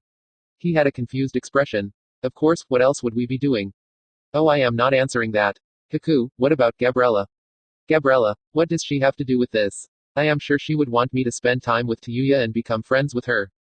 Really? Kushina said in a dry tone. You think she would be happy to know you were alone with her until 1 in the morning? Why wouldn't she? Kushina sighed. I could tell you, but it would take the rest of the night. Go ahead and go to bed. We'll be having a long talk over breakfast. XXXXXXXXXX. Having breakfast together, Gabriella decided to just go ahead and ask. Dad, would it be alright if I invited someone over for dinner tonight? Ryuki looked at his daughter over his eggs. Well, of course, honey. Who did you have in mind? She mumbled something. I'm sorry, what was that again? I said I wanted to invite my teammate Haku. She saw her father grin. It's not like that. Like what, honey? Ryuki tried to sound innocent. Like it's a big deal, which it isn't.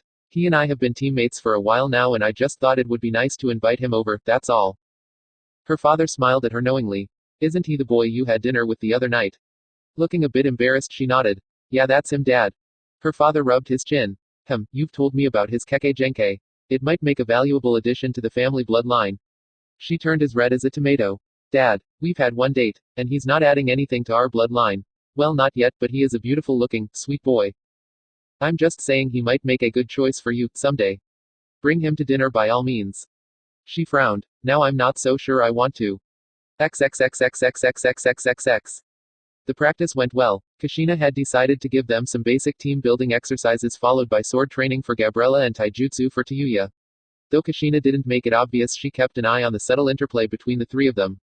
Both girls eyed Haku and offered him smiles. They also sent each other hostile looks on a regular basis. But the tension did not turn into anything blatant and remained suppressed, for now. Given the scream fest the previous night at dinner, Kushina had expected a difficult day. But instead, Tayuya gave a real effort to work with her team. She also managed to get through the entire day without cursing anyone. The most worrisome moment actually came near the end of practice, when Gabriella had asked Haku to go to dinner with her and her family. Tayuya had listened to the invitation and Haku's acceptance of it. She made no outward sign, but it was clear to Kushina that the girl was not happy. Kushina let out a long sigh. This would be a very interesting group to try and mold into an effective team. Well, at least it will only be for a couple of months. XXXXXXXXXXX. A year and a half had passed. Clack, clack, clack, clack, clack, clack, clack, clack. Damn it, every single morning. Feeling annoyed and a bit hungover, the man tossed aside the cover of his sleeping bag. He crawled over to the tent flap and quickly got out. It was summertime, and he could already tell it would be another hot and sticky day. The sun was not quite up yet, but the sky was a light bluish purple. Through bloodshot eyes, he could see the two of them standing on the lake, going at it with wooden practice swords. Hey, he shouted as loud as he could. Could you knock it off just this once?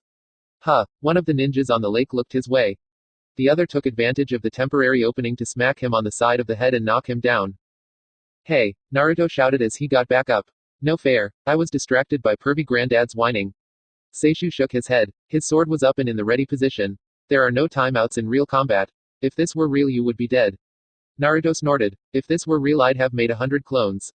Seishu grinned. Well, I hate to tell you this, Naruto, but at some point you may have to depend on actual skill rather than simple numbers. Seishu laughed to himself, seeing the boy obviously react to his mild teasing. Naruto quickly launched a fresh attack and forced his granduncle to the defensive. Jiraiya could hear those annoying clacks coming even faster than before. Another day of teaching the kid to be the best. He muttered to himself. Kami, help me. 57. Lessons. Jiraiya was rubbing his temples trying to relieve some of the pain. It did not help that Naruto started yelling about what a great swordsman he would be. You all right? Yamato approached him with a cup of hot tea and some aspirin. Thanks. Jiraiya took the aspirin and quickly swallowed it with some tea. You know this wasn't what I had in mind. Oh. Jiraiya nodded. When I originally asked to have Naruto come with me, I was planning on giving him plenty of instruction, but to have it work around my schedule. Yamato laughed a bit. Translation: you were still planning on plenty of late nights followed by late mornings. The Sannin frowned. Hey, that's the way I've always operated since I started working on my own. Well, that's the thing, isn't it?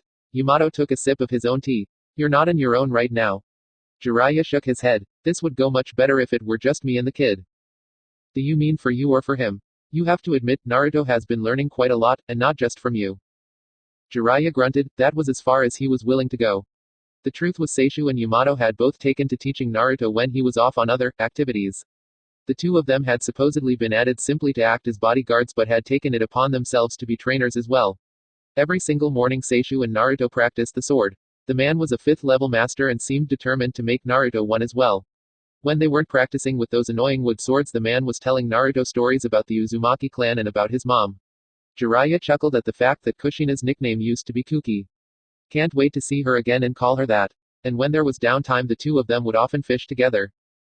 Yamato specialized in the same Mokuden techniques that the Shodai was famous for. He could not teach Naruto those. What he could teach was the dozen different taijutsu and weapons he knew, as well as a few interesting jutsus. Yamato also provided Naruto a sparring partner whenever he wanted to work on his taijutsu. Between the two of them, they kept Naruto busy constantly. The kid absolutely loved it. With his energy and desire to learn, he was always ready for more. Naruto really was learning more than he would have if it were just the two of them. But there were some drawbacks. You know, I would like to sleep in late once in a while. And it's annoying the way Seishu watches me like a hawk whenever I start telling a few stories. Yamato smiled. I think the main reason Kushina asked him to come with us was to protect Naruto's morals. Hey, he's growing up. The kid needs to learn a few things. True, a weary voice answered from the other direction. But some of the things you want to teach him, he doesn't need to learn yet. Jiraiya gave Seishu an unhappy look. Hey, the kid's lucky to have such an experienced teacher in that area. With my help, he could become a huge pervert like you. Seishu said dryly. No thanks, his mother and I both think he can do without your instruction. Jiraiya crossed his arms over his chest. Some people have no appreciation for the value of education. I'm going back to my cabin. Yamato headed back to the wood cabin he had created with his Mokuden ability. The other members of the party made do with tents. All right, Jiraiya said. Since I'm up, we may as well have breakfast and get an early start for the next village. That had been their procedure. They had been camped by the lake for 7 days. They would now move on. If they camped out, they would remain for a maximum of a week. If they stayed in a hotel in a town, they would stay a maximum of 2 days. In camp away from prying eyes, they did not bother with disguises. While on the road or in a populated area, they used henges and code names.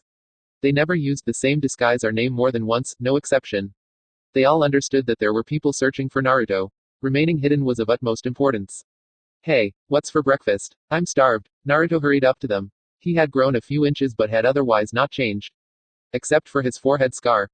Seishu answered. We have some rice and fish with hot tea. Naruto sighed but did not complain.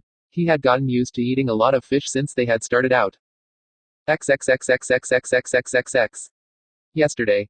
Normally they would just use chakra to stand in the middle of the lake, but Yamato had provided them with a small row boat and oars. So the two of them had rowed out into the middle of the lake to fish together. As they sat in the boat and waited for the fish to bite, Seishu told him stories. Naruto looked at him, not believing it. My mom did that. Seishu nodded. Oh yes, she was an absolute hellion as a child, especially to her brothers. She painted mustaches and eyeliner on her brothers with ink. Seishu nodded. It took them a week to finally scrub it off. Urusei really wanted to kill her for that one. He was supposed to take his picture for the yearbook, needless to say it had to be rescheduled. Naruto shook his head. I tried to pull a prank once. Mom told me that if I ever did it again, she would stop training me. He laughed. Obviously she knew to nip things in the bud. He looked up at the setting sun. All right, Naruto, let's head back in, we've got plenty of fish. Naruto nodded and they rowed back to the shore. He really enjoyed fishing with his granduncle. He sometimes wondered if his dad would have gone fishing with him if things had been different. XXXXXXXXXX. Following breakfast, they packed up and got on the road. They did not leap through the trees but walked instead. It slowed them down but helped hide the fact that they were ninja. The only one who knew their destination was Jiraiya. He was a firm believer of the need to know principle of sharing information. They had wandered through most of the lands in their travels except for Earth Country. Currently, they were in the southern part of Water Country. They would not visit any of the foreign ninja villages as it was impossible to enter one without revealing your true identity. Otherwise, the entire continent was open to them. As they walked along, they were all henge. Jiraiya, Seishu, and Yamato were all appearing like slightly younger men. Naruto was not. Seishu shook his head as they walked. Since there was no one else on the road, they used their actual names. Naruto, why must you look like that? An apparent 16-year-old girl with long red hair smiled back. Hey, we're supposed to be undercover, right? And you know I'll henge to a boy when we get near a town or village. This is just for the road. Seishu's new form quirked an eyebrow. So this is just for our benefit. Oh, leave him alone, Jiraiya said. The kid's a freaking genius. XXXXXXXXXX. After a few hours on the road, they came to a small town of perhaps 20,000. Naruto changed into a dark-haired boy without any whisker marks or scars. They found a restaurant and some lunch, then checked into a small hotel. As was their habit, they shared 2 rooms. Jiraiya stayed with Yamato while Seishu and Naruto roomed together. As soon as they had their things in their rooms, Jiraiya headed out. I'll go scout out the town and make sure there are no unexpected threats to us. All 3 of them pointed at him. Liar. Naruto snorted. Yeah, right. You're just checking to see where the bars are and if there's a bathhouse in this town. Jiraiya turned to go. Kid, you underestimate me. I already know where the bathhouse and bars are. But as we all know, beautiful women can be the worst possible threat to shinobi. Therefore, as your leader, it falls upon me to protect us from such a threat. He waved goodbye to them. Don't thank me, as I am happy to face such terrible dangers for your sakes. The 3 of them sweat dropped as Jiraiya strutted away. XXXXXXXXXX. Despite Jiraiya's devotion to his usual research, he did have time to help Naruto. XXXXXXXXXX. Naruto sighed as he added the last few brush strokes to the scroll. They're finished. Jiraiya looked at his work with a blank face. Well then, shall we try it? He placed a drinking glass down on the table. Naruto nodded. All right. He performed a single hand sign. Seal. The glass disappeared. In the blank spot in the middle of the scroll, new symbols came into being. Well, that part worked fine. Now continue.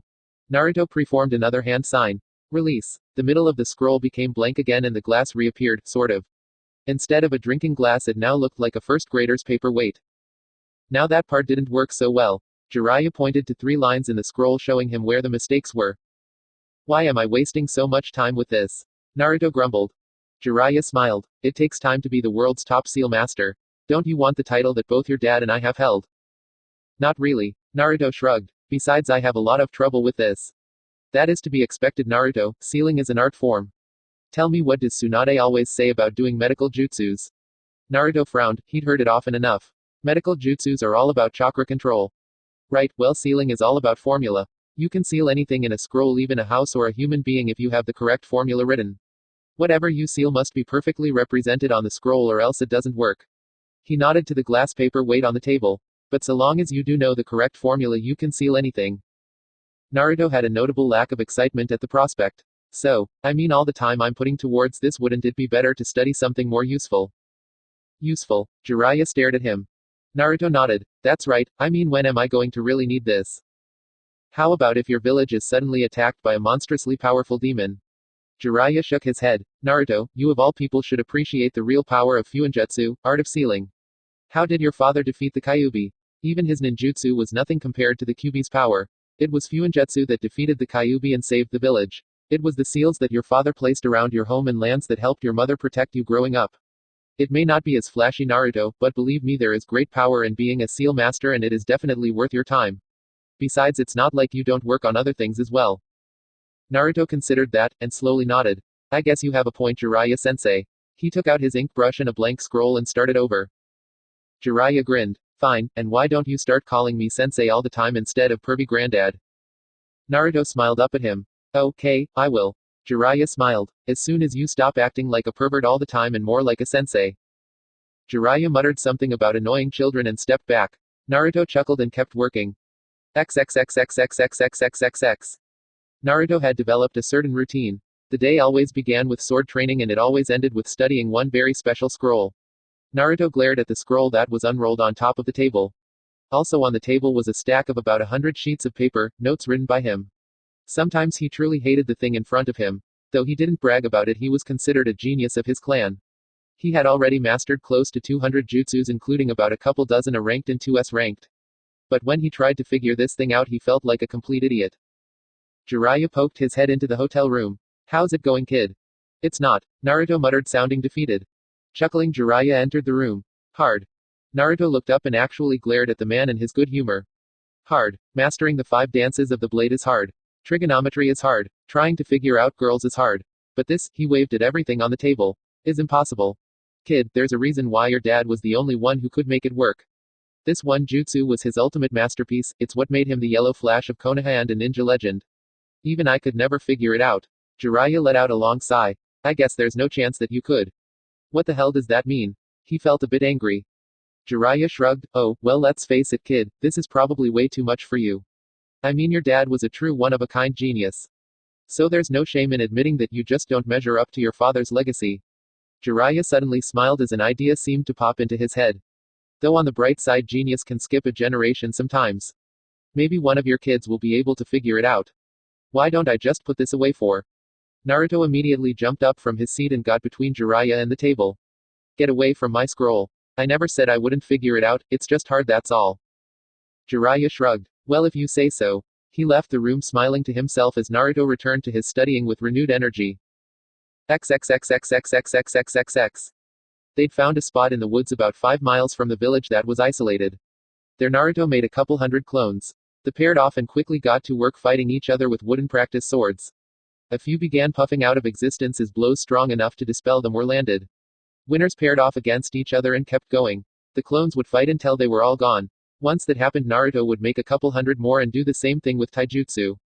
They had to be very careful not to be observed. If word got out about a ninja who could make hundreds of clones, it would not take long for Naruto's enemies to figure things out. Jiraiya, Yamato, and Seishu all watched as the hundreds of Narutos went at it. You know, it's almost frightening how fast he learns using this technique. Yamato commented. Seishu chuckled. I know what you mean. He takes everything we show him in the morning and refines it. He does about a month's worth of training in an hour. The only limit is the amount of memories he can absorb at one time. But even with that, he is learning years worth of training every month. Yamato said. Give him just a few more months and he will be the greatest swordsman who ever lived. Seishu said proudly. The only bad part is I don't think we'll have anything left to teach him. I wouldn't worry about that. Jiraiya said quietly. I have something in mind for him to work on. What? Seishu asked, curious. It's something that his father wanted to do but could never manage. Add a wind element to the Rasengan. Yamato looked shocked. Is that even possible? According to chakra theory, combining both chakra and an element would require too much energy to be even feasible. That's if you could bring them together at all. How would it be done? Jiraiya smiled. I have no idea. Minato could never get past the theory stage, but he might have had he only had more time. I've never been able to make it work either. But you think Naruto can? Seishu remarked. Jiraiya nodded. I do. That kid is every bit the genius his father was. And I truly believe that he is the only one who could surpass him. The men said nothing after that. The implications of what Jiraiya had said hung in the air between them. Ah kid, Jiraiya thought. You really are going to be the greatest Hokage ever. XXXXXXXXXXX. After a couple hours of panting and exhausted, Naruto approached them. Pretty good workout, huh? Jiraiya shrugged indifferently. Your father could have done much better. Naruto immediately pouted. But it wasn't too bad. Come on, there's a ramen shop in town, let's get something to eat. Naruto immediately brightened. Great, you're buying. What? Naruto, you're rich. Naruto sniffed. So are you, and the sensei always pays. He's right, the leader should pay. Yamato chimed in. It's only fair, Seishu agreed. How many times have Naruto and I brought in dinner? Feeling ganged up on, Jiraiya admitted defeat.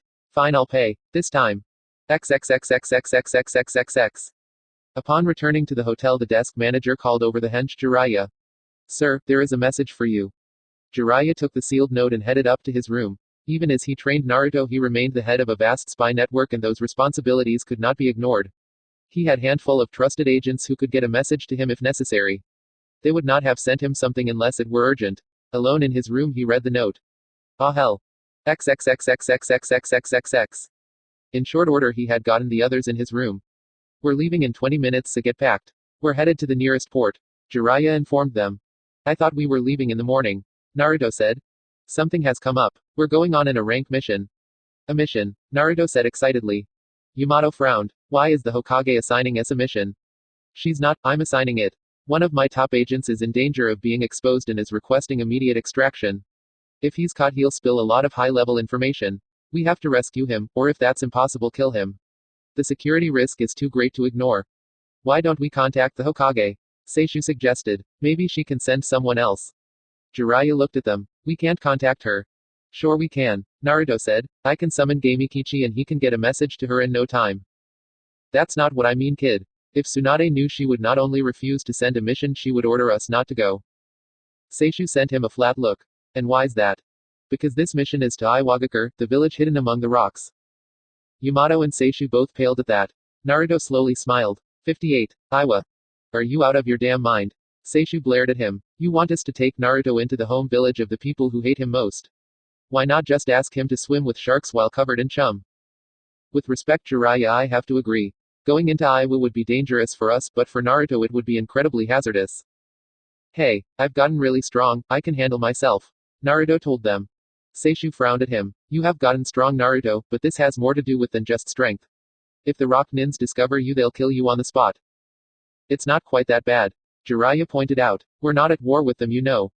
We're also a long way from being friends. Yamato stated. While leaf nins aren't banned, we certainly aren't welcome either. I wouldn't trust those bastards if they welcomed us with flowers and kisses. Seishu said. Being from Whirlpool, you have to admit to being a little biased. Jiraiya said. Naruto knew that was true. His mom was the same way, she despised the rock nins. Naruto was honest enough with himself to admit that he'd absorbed some of her attitudes. I don't really think much of them either, but how can we refuse in a rank mission? Easy, Seishu replied. By remembering this isn't a standard mission at all. If the Hokage knew, she wouldn't authorize it. This is a Hands mission being set up by Jiraiya. Naruto turned to his uncle. What is a Hands mission? Yamato actually answered. It's the type of mission we see a lot of in the Black Ops. It's completely off the books. Nothing official is written at all. You don't receive a written field order, and when it's over you don't write up a mission report. Everything is done orally and there is record when it's over. Why would you do a mission like that? So that if it goes wrong your village can wipe its hands of you and pretend you were acting without orders. It's a dirty little game that all the villages play. It lets them pretend to follow the rules they've all agreed to while actually cheating like hell. They all know they cheat, but they all pretend not to know. It's a great system for the villages, but Kami help you if you get caught because your village won't. Seishu said grimly. I can't believe Konoha does things like that. Naruto said. The three other ninjas looked at one another. I'm afraid Seishu has it right. Jiraiya stated. These missions are a part of ninja life for us as much as any of the other villages. If something goes wrong, the Hokage won't be able to help us. Running missions in another ninja village is an act of war. Even if she wants to, she won't be able to acknowledge us without starting a war. He took a deep breath. Look, I understand the extreme danger, believe me. I am not suggesting we go to Iwa on a whim. The man I'm trying to extract knows most of the agents we have in Earth Country. If he is captured and interrogated, our entire network there will be lost. It will take many years to rebuild, and in the meantime we will be at a significant disadvantage when dealing with them. Whether this is an official mission or not, Konoha's security is on the line here. I wouldn't suggest this if it weren't vital, and wouldn't take Naruto with me if I weren't sure he was ready for it. Thanks, Jiraiya-sensei, Naruto said happily. He is not going, Seishu said. Yes, I am. Naruto moved to stand beside Jiraiya. Naruto, do you understand how dangerous this is? Seishu said. Naruto nodded. Sure, it's about as dangerous as assassinating Orochimaru was, and I'm a lot stronger now than I was then. It's not like Naruto will be announcing himself. I plan to have him in disguise. Jiraiya stated. I'm going. If you want to protect me, Grand Uncle, you'll have to come too. Seishu just shook his head and said nothing. If you had asked him the absolute last place on Earth he would ever choose to be, he would have answered in the middle of the rock village. But if Naruto was going, he'd have to go too. Yamato shook his head. Jiraiya, you know I can't go without the Hokage's authorization. That's fine. Write to her. Since neither Naruto nor I will use a summons to help you, it'll take at least a couple of days for you to contact her and hear back. By that time we'll be on a ship heading there. You won't be able to protect Naruto though. Yamato frowned. There was no way he could keep them from leaving. All right, I guess I'll come with you. But you do know I'll be writing a full report on this. Jiraiya sighed. Yeah, I wonder how bad Tsunade is going to hurt me. XXXXXXXXXXX.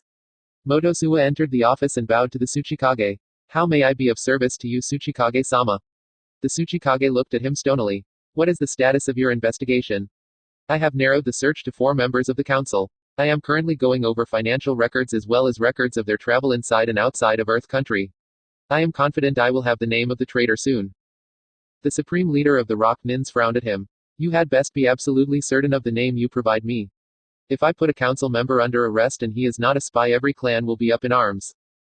Motosuwa revealed no concern. Tsuchikage-sama, we have confirmed that the Leaf Nins have received information that could only have come from the council. I have no doubts that one of them is indeed a traitor. The Tsuchikage nodded. It's good that you're so certain, seeing as you are placing your own life on the line. Still looking calm, Motosuwa nodded. Have I ever failed you, Tsuchikage-sama? No, that is why you are the head of the ANBU's investigation and interrogation section. That is also why I have trusted you with this. But I need a name, and soon. Motosuwa bowed and departed. Hi, Tsuchikage-sama. XXXXXXXXXX. 5 days later. Iwa was considered the most impregnable of all the ninja villages. Not only did it have the highest and strongest walls, it was built on a plateau 3,000 feet high and surrounded on 3 sides by mountains. An enemy army could only approach by a single road and would be in clear view of the village for miles. Jiraiya and his group approached the village hidden in the rocks openly and in broad daylight. He was dressed in his normal clothes and had his hidayite that red oil. Yamato and Seishu were also dressed normally but did not have on their hidayites. This annoyed Seishu, who wanted to make a point of wearing his whirlpool hidayite in enemy territory. But Jiraiya had pointed out that it would draw too much attention. Naruto was not wearing his normal black and red bodysuit, as this would have matched Seishu's and again drawn attention. Instead, he had on loose black pants and black shirt over his usual body armor. Over his mouth he had on a black ninja mask similar to Kakashi's, and a black wrap covered his hair and forehead so that only his eyes and nose were visible. They could not use henges as too many experienced ninjas could spot them. As a group, the 4 of them approached the main gate going up the long winding road. Now remember, we will be under surveillance the entire time and we should expect our rooms to be bugged. We need to be very careful, and remember they'll likely arrest us if we give them any excuse. Or even if we don't. Seishu muttered. As they approached the gate, they saw the expected pair of Chunin along with another ninja. Jiraiya recognized him. Crap, it's Motosuwa. They're rolling out the red carpet. Yamato commented. Who is this guy? Naruto asked. He's the head of Iwa's Anbu investigation and interrogation section. He's their top spy catcher, think of him as their Ibiki. Great, Naruto muttered. Motosuwa was not much to look at. Unlike Ibiki, he was not physically imposing. He was all of 5 feet and rail thin. He was bald save for a fringe of gray hair. He looked ordinary and unimpressive, except for his eyes. His hazel eyes were sharp and cunning and never missed anything. He didn't mind being dismissed as ordinary by those too foolish to look underneath the underneath. For his line of work, being ignored was useful. As they approached, Jiraiya ignored the Chunin and approached Motosuwa. Well, this is an honor. How long has it been? 4, 5 years. Jiraiya said in a chipper tone. Motosuwa gave him a slight bow. His eyes went past him and roamed over the forms of his 3 companions. Naruto thought they lingered a bit on him before locking back onto Jiraiya. Closer to 6. Motosuwa replied in soft, clipped tones. To what do we owe the honor of a visit from the legendary Jiraiya?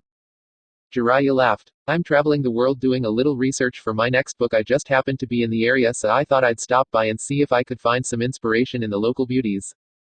Really? Motosuwa tilted his head a bit. That is interesting. According to reports I received, you only arrived in Earth Country by ship 3 days ago. To have gotten all the way from the coast to Iwa that quickly, you must have been moving at top speed. Almost as if you had a purpose here. He knows, Jiraiya thought. He laughed some more. What can I say? I couldn't wait to see if the women here are still as gorgeous as I remember. Of course, would you introduce me to your companions? Jiraiya nodded. This fine fellow is Yamato. The Anbu captain bowed slightly. It is an honor to meet you. Likewise, Motosuwa returned the bow. This is Seishu. Seishu merely grunted. That was as much greeting as he was willing to offer a high-ranking member of the Iwa Anbu. A slight grin touched Motosuwa's lips. You are an Uzumaki from what was Whirlpool Country. I recognize your uniform. He stood just a little taller. That's right, I am the last of the Uzumaki clan. Except for the prisoners, Motosuwa mentioned offhandedly. Despite themselves, both Seishu and Naruto gasped. Motosuwa did not miss the reaction and sent Naruto a curious glance. What the hell do you mean prisoners? Seishu demanded. Well, we took several of them in the last war. One believe a handful are still alive. Seishu well knew that his clan had suffered terrible losses while leading the fight to preserve Whirlpool against the hordes of invading rock nins. That's a damn lie. You bastards never took prisoners. You always slaughtered all your captives. Motosuwa shrugged. War is war, and sometimes you can't afford to have prisoners. Naruto remembered the 2 sound nins he'd captured and executed during the invasion. But we always need healthy bodies to work in the granite quarries. We did take some prisoners and put them to work. Seishu stared at him, horrified at the thought of family being slowly worked to death in the stone quarries for years. If that's true, why didn't you release them at the end of the war? Because you didn't hold any of our prisoners to exchange them for, so what would we have gained? Seishu didn't know if he believed him. Was it possible? If this is true, then I demand to see them. I'll consider it. Before Seishu could say more, he moved on to the remaining ninja. And who are you? I'm called Nanashi, Naruto answered. Motosuwa quirked a single eyebrow. You're called no name. That's right. Well, that certainly isn't suspicious. Motosuwa looked at him closely. Are you an Uzumaki? You reacted strongly to my information. No, I just care a lot about my friends. I see. Motosuwa kept his eyes on him. You have the most extraordinary blue eyes. Naruto chuckled. Thanks, but I think you should know I don't bend that way. Might I have a look at your face, please? I don't think you'll like it. Naruto warned. Nanashi, Jiraiya said in his cheerful tone. Go ahead and show the man. Naruto shrugged. Fine. He pulled down his mask. His face was a ruin. His mouth, cheeks, and chin were a mass of burn scars. I don't like showing off. Motosuwa frowned. There was no henge being used. But there was something about this young man, this Nanashi, that rubbed him raw. What he wanted to do was immediately arrest him and haul him down to Anbu headquarters for a full interrogation. He sighed. Unfortunately, there were rules to this game. He had to follow them or the other villages would stop following them as well. He stepped back and gave the man a slight bow. I apologize for embarrassing you. Nanashi put the mask back up. No problem. Motosuwa turned back to Jiraiya. Knowing the lifestyle you prefer, I took the liberty of arranging a couple suites for you and your friends. The Tsuchikage also requests the pleasure of your company for dinner tonight at the mansion. You will be expected at 6. Jiraiya grinned. I'll definitely be there. I never turn down a free meal or free booze. Motosuwa nodded. Well, I'll leave you then. You and your companions are of course at liberty to do as you like in our village within the limits of the law. Motosuwa gave Jiraiya a meaningful glance. I would strongly recommend you not break any of the laws here. He bowed and went on his way. XXXXXXXXXXX. As the four of them walked along a crowded street, they whispered to each other. The suites will definitely be bugged and we will be under constant surveillance. Jiraiya stated. Yamato, thanks for your help, Naruto said in a low voice. How did you learn to use latex disguises? One of the many skills of an Anbu. He replied just as quietly. Jiraiya sent Seishu a worried look. You alright? I'm not sure, Seishu admitted. Do you think that guy was telling the truth about prisoners or just trying to get a reaction out of me?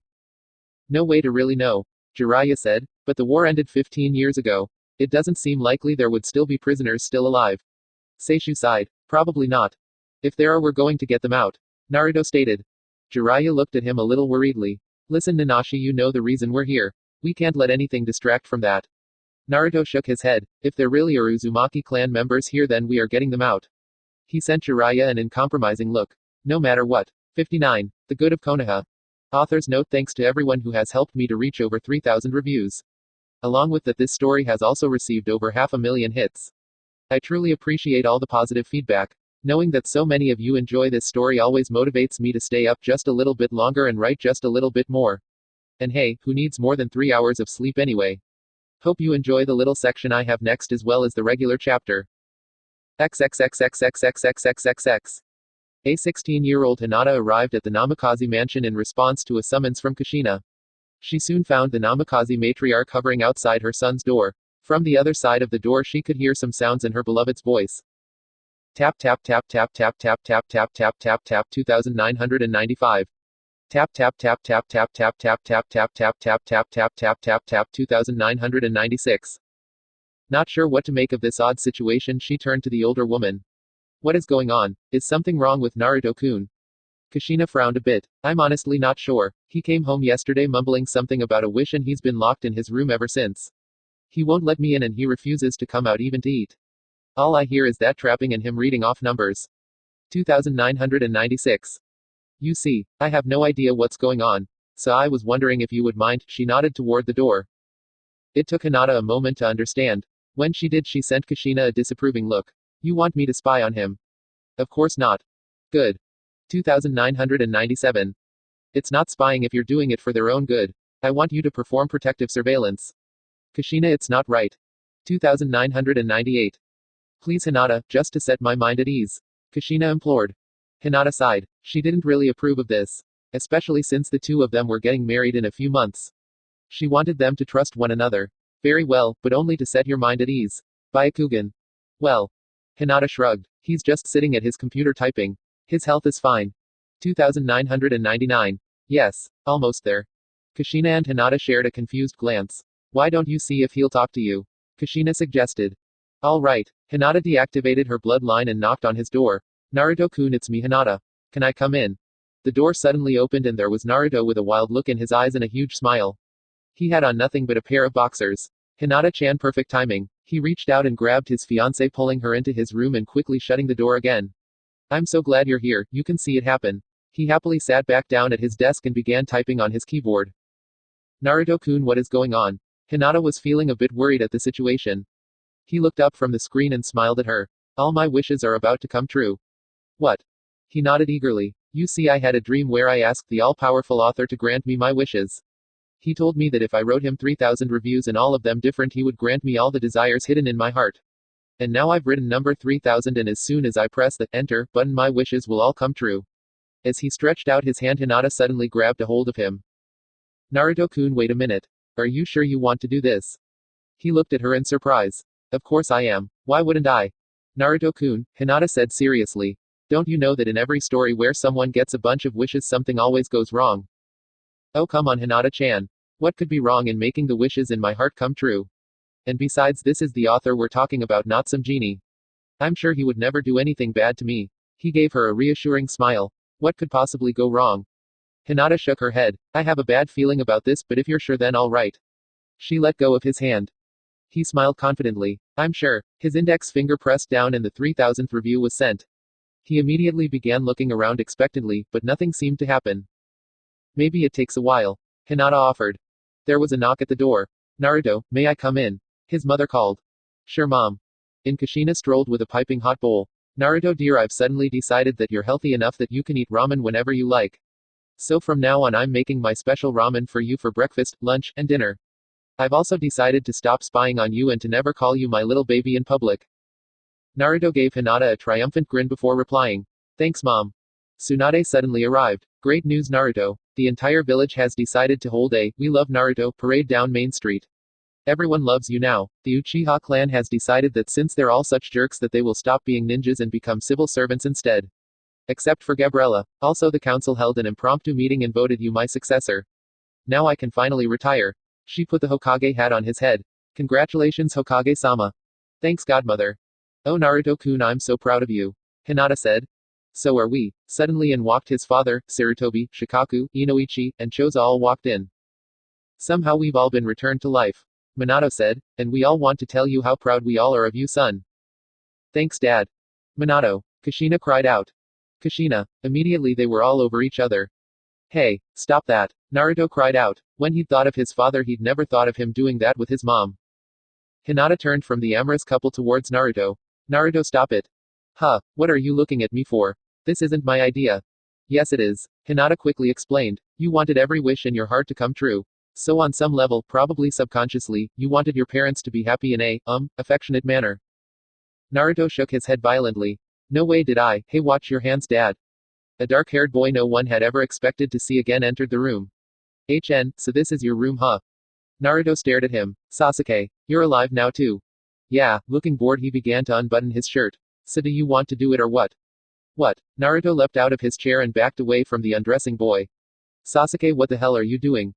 Sasuke gave him a knowing smirk as he tossed his shirt to the ground. Oh come on, Naruto, we've always known that there was something there between us. Hinata was staring at her soon-to-be ex-fiancé in horror. Naruto. Hinata-chan, I am Sanat.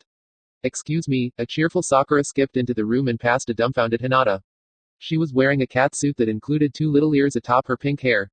Going over to Naruto, she put her paws on him playfully and licked his face. Purr, she hummed in his ear. All of a sudden Tamari bolted into the room and glomped onto him. Tamari, can't breathe. Got it, Tamari said, hugging him again, softer this time. Better, she asked, smiling. Before he could reply, Ino slunk into the room wearing a dark purple evening gown with a side slit all the way to her hip. Her perfect blonde hair was hanging halfway down her back. You ready for me, my big strong man? Ino, Hinata shouted. You're supposed to be my best friend now.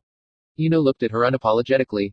I'm sorry, Hinata-chan, but somehow I can't resist. She continued towards Naruto, swaying her hips. Tayuya entered in a halter top and jean shorts. Let's F hash and K. That's it. Hinata shouted. She went over to Naruto and slammed her fist into his face. Pervert. She stormed out. Hinata-chan, he called after her as she left. He sighed and rubbed his jaw. This was not what he'd had in mind. Well, at least it can't get any worse. Yash. Lee was suddenly standing there wearing nothing but a green speedo. Naruto-san, please allow me to share with you my springtime of youth. Naruto groaned. Then again. XXXXXXXXXX. The Tsuchikage Palace was a magnificent building. Unlike most of Iowa, it was not made of granite or concrete block. No, it was made from a special gold-colored marble. In the evening sun it shined like it really was made of gold. There were 4 domes, each 4 stories tall, and a long line of massive columns on the perimeter of the building. And of course it was huge, being more than a mile long with over 1,000 rooms. It was exactly what you would expect of Iowa's Tsuchikage. The rock nins loved size. To them anything that was larger was always better. They had the highest walls, the widest streets, the tallest buildings, and the largest cage mansion. That was the rock nins for you, always trying to impress and overawe. Jiraiya smiled as he was escorted towards the dining hall. He knew a little bit about trying to impress people, but he did it with talent or his awesome wisdom. To his mind their architecture matched their politics, the rock nins never knew when to stop. Entering the expansive dining hall he was surprised to see only 4 people waiting for him. When he saw who they were he was barely able to keep his smile from slipping. Damn it. I wasn't expecting this. I need to play things cool or everything will be ruined. Motosuwa saw the mask slip just for an instant. He was careful not to smile. He stood up and bowed as Jiraiya approached the head of the table where the others were seated. 2 others stood and bowed as well. The man seated at the head of the table did not rise. That would not have been proper as a kage outranked even a Sannin. The Tsuchikage was generous enough to grant a nod to his famous guest. Welcome Jiraiya, the Tsuchikage said pleasantly. I trust your journey was not too arduous. Not at all. I'm a veteran traveler and the roads in Earth Country are in excellent condition. He gave his host a low bow and took the seat that was awaiting him. He would be sitting to the Tsuchikage's right, the place of honor. Next to him would be Motosuwa. Sitting across from them were 2 men Jiraiya recognized. Well, I am pleased to hear that. I trust you already know Motosuwa, of course. Allow me to introduce you to 2 of our council members. This is Dorobo and Nudoru. The Tsuchikage said in a friendly and open tone. Jiraiya nodded. Actually, I think I've met both of you before, the last time I was here. Dorobo nodded. Yes, you did. I certainly remember. It's not often you get to meet one of the Sannin.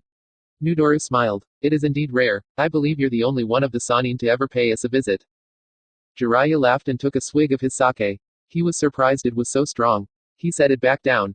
Well, if you'd had a casino here you would have seen Tsunade before she became Hokage. My other teammate likely wouldn't have announced himself. Seeing as he's dead now he won't ever get the chance to see this amazing village. You know it was shocking to hear the news that one of the Sannin had actually been killed. Tell me, Nudoru grinned. Did you have anything to do with it? I wish, Jiraiya replied. But no, the glory of killing the late unlamented snake goes to Kakashi the Copy Nin. Dorobo sent him a curious look. You know we hear that the Kyuubi was there as well. Yes, I've heard that rumor too. And by the way, his name is Namikaze Naruto, son of our beloved Yellow Flash of Konoha. As he'd known it would mention of the Yondaime brought frowns to everyone but Motosuwa. Anything that set them back or was unexpected was good as far as Jiraiya was concerned. This is worse than I thought. They must know that one of these 2 men is my contact. Obviously Motosuwa is here to see if I give anything away or if my contact reveals himself. I have to be very careful and play this cool while I look easy and relaxed. Such a shame I won't be able to fully enjoy this really good sake. The food was soon brought out and was excellent. Over delicious food and strong drink the conversation proceeded at a friendly pace and many different subjects were covered. Jiraiya was happy to entertain the others with many stories involving his exploits both in war and with the ladies. It was often difficult to distinguish which subject he was on at any given moment. Throughout the evening Motosuwa had little to say, preferring to keep quiet and watch. XXXXXXXXXXX. Well, this has been a most entertaining evening, Jiraiya said, sounding far more inebriated than he was. But I think I should get back to my suite. I thank you for a memorable evening, Lord Jiraiya. The Tsuchikage replied. Oh, Jiraiya said as if suddenly remembering something.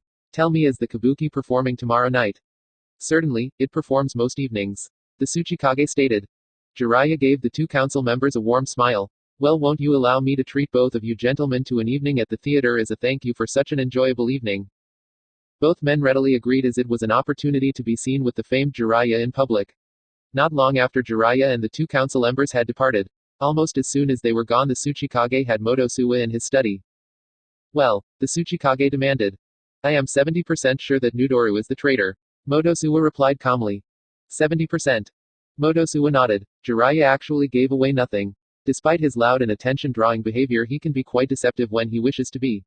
I noticed a few looks which seemed slightly concerned, and at times he seemed overeager to speak to Jiraiya. Given this, I judged the likelihood of his guilt to be 70%. The Tsuchikage looked anything but happy. A few concerned looks and he was eager to talk to one of the legendary ninja, and that is your evidence. Motosuwa bowed. My lord Tsuchikage, I eliminated all the other council members from suspicion. It is certainly one of these two. Given only a few more days, I am sure I could find which is the traitor. However, it seems certain that Jiraiya means to aid him in escaping sooner than that. Were you to simply allow me to arrest both? No, the entire point of all this is to avoid angering the clans by arresting one of them without cause. But my lord, were you to allow it, I would certainly catch the traitor. The Tsuchikage frowned. Yes, and you would just as certainly arrest someone who is innocent. He shook his head. No, until you are completely certain you may not arrest a council member. I see, Motosuwa answered calmly. In that case, we shall keep a discreet watch on both council members and have a heavy presence at the kabuki. Jiraiya will almost certainly attempt to pass information to one of them at that point. The Tsuchikage nodded. Do whatever you think best. XXXXXXXXXX. The following morning, Seishu received a request for a meeting. He met with an Anbu in the hotel lobby. Follow me, were the curt words he was given and nothing more. Though he did not like it, he still followed the masked ninja through the crowded streets of Iwa. After a time, they came to a small unimposing one-story building of simple brick near the western edge of the city. Painted on the front of the building in fading white paint was the simple word, jail. Seishu's hands twitched and he wanted to take out his katana. If this were some sort of trap, he would sooner die fighting than be a prisoner. Motosuwa stepped out of the building and offered a very slight bow.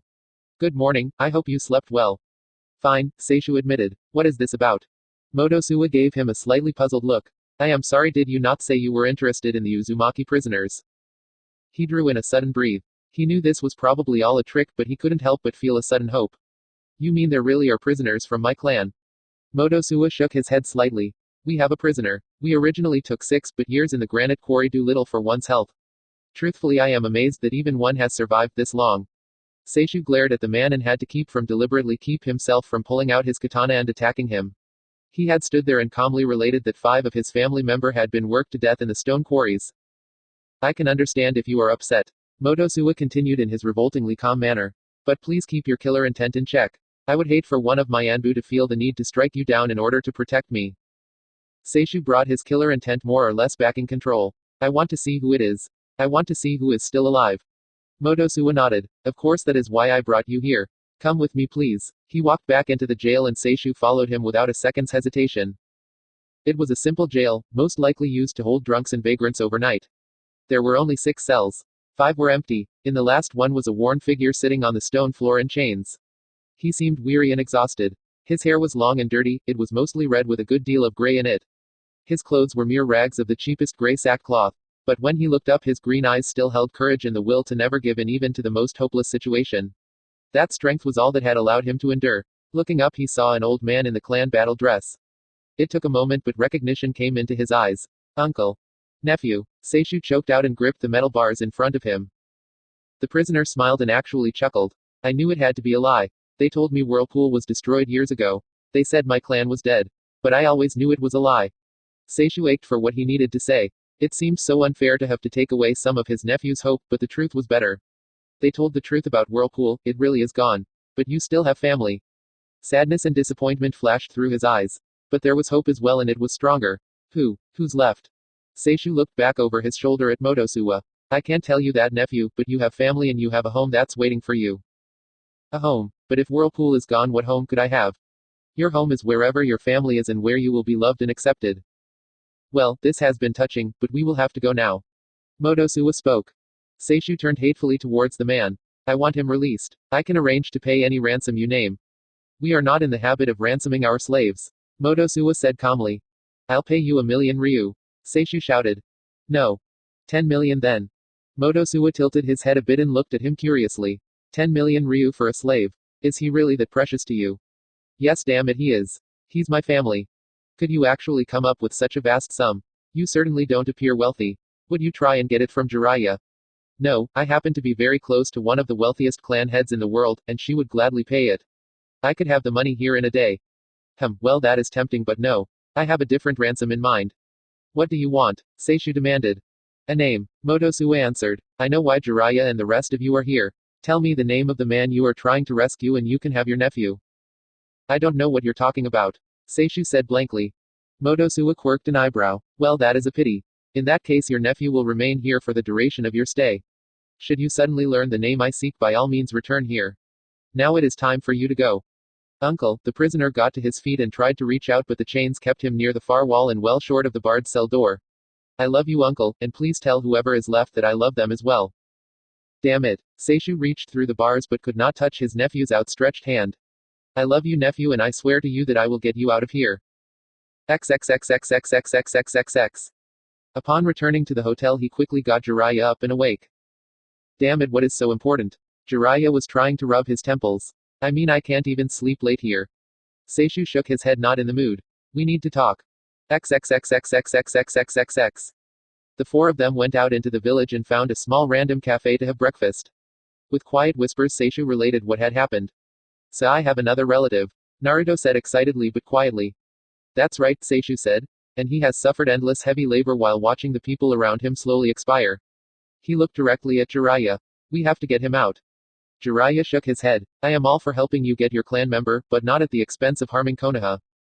Whoever you're trying to save is a traitor and by definition scum. Seishu said flatly.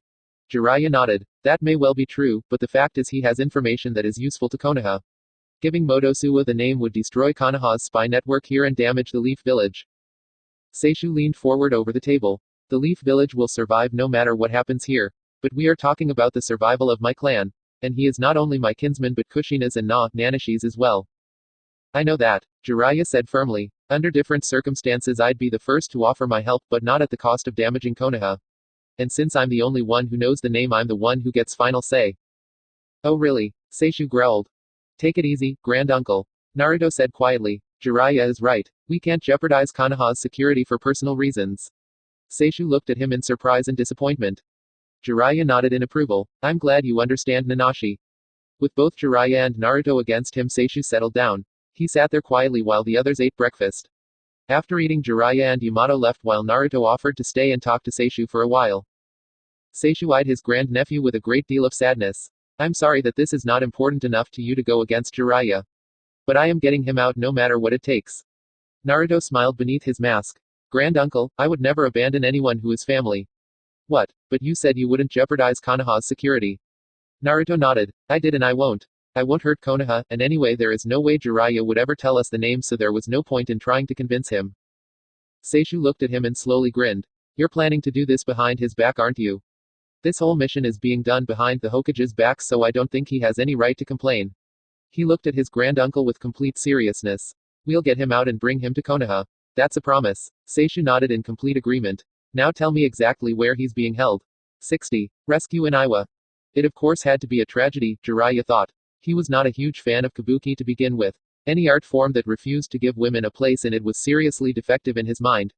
Especially when so many of the performances were romances. The frightening thing was the actors playing women had such good costumes and such expert makeup it was damn near impossible to tell.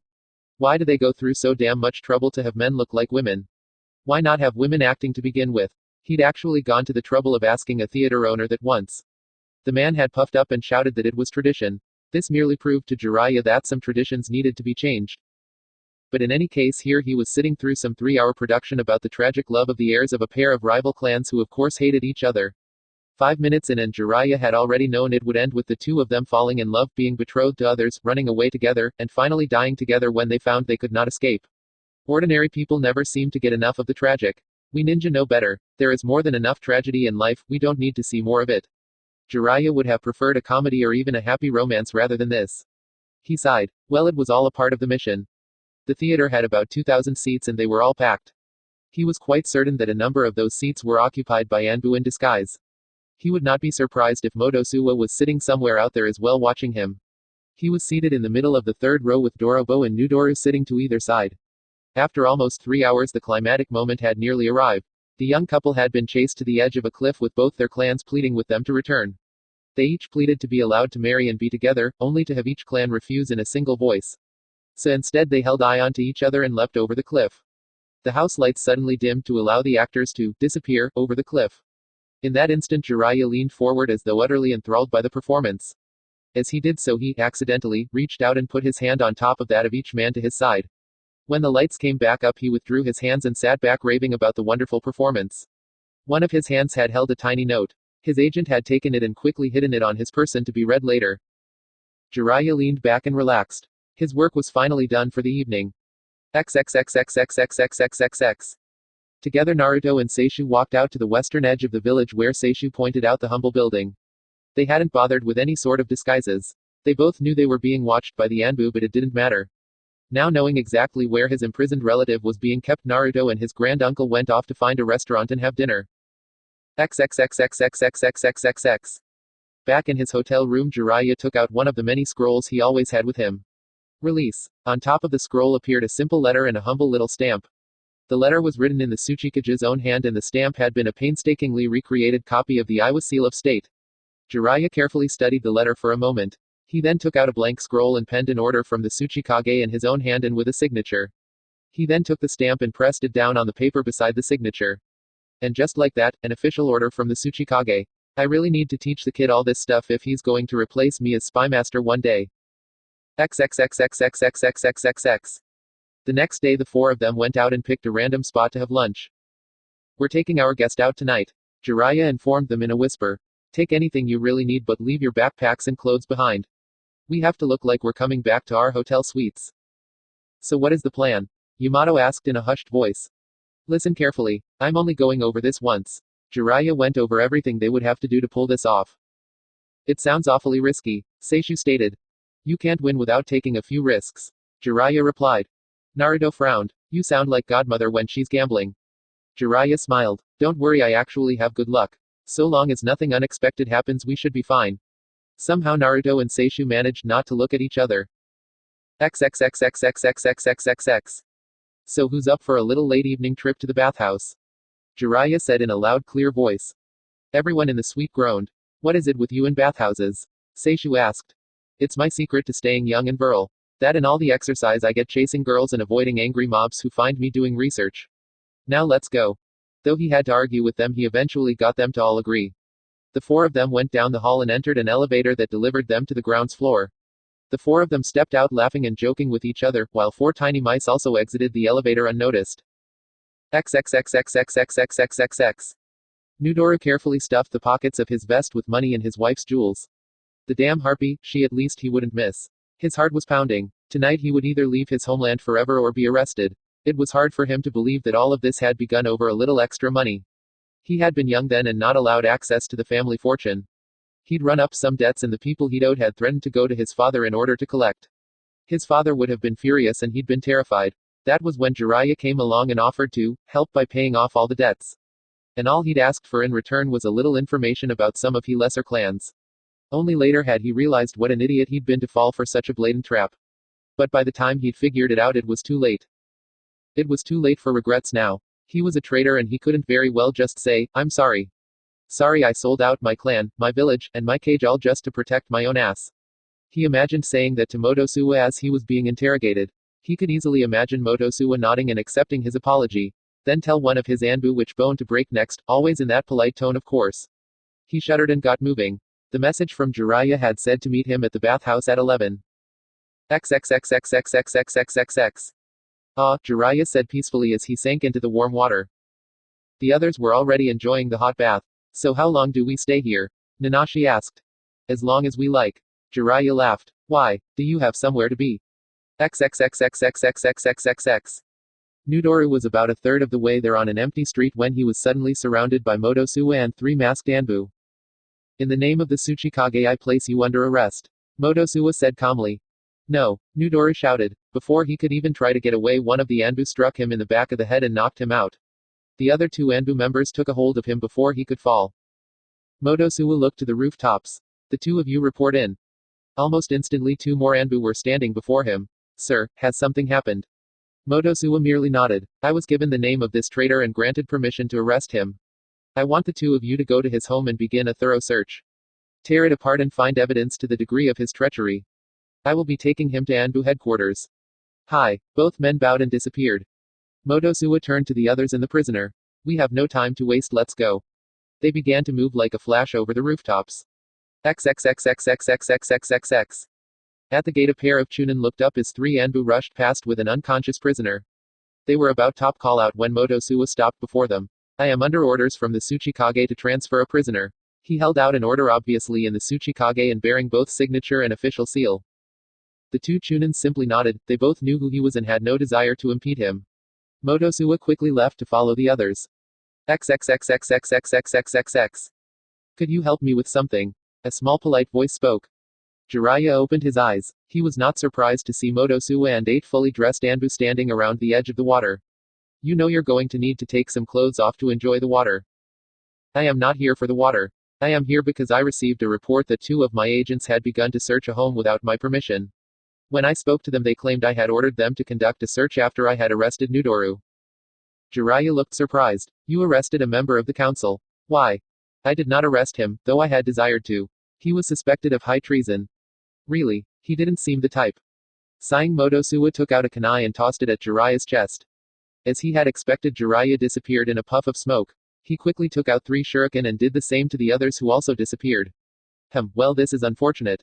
He turned to the Anbu standing to his right. Jiraiya and his companions have no doubt already left Iwa. I want 3 hunter squads sent after them immediately. Tell them their orders are strictly to eliminate Nudoru by any means. Since he is now under the protection of a Sannin, that will prove extremely difficult. Trying to recapture him would likely be impossible. Also send a squad to his home to arrest all members of his household and secure the location for a proper search. The Anbu nodded and disappeared. Motosuwa wore a small frown. The Tsuchikage will not be pleased. XXXXXXXXXX.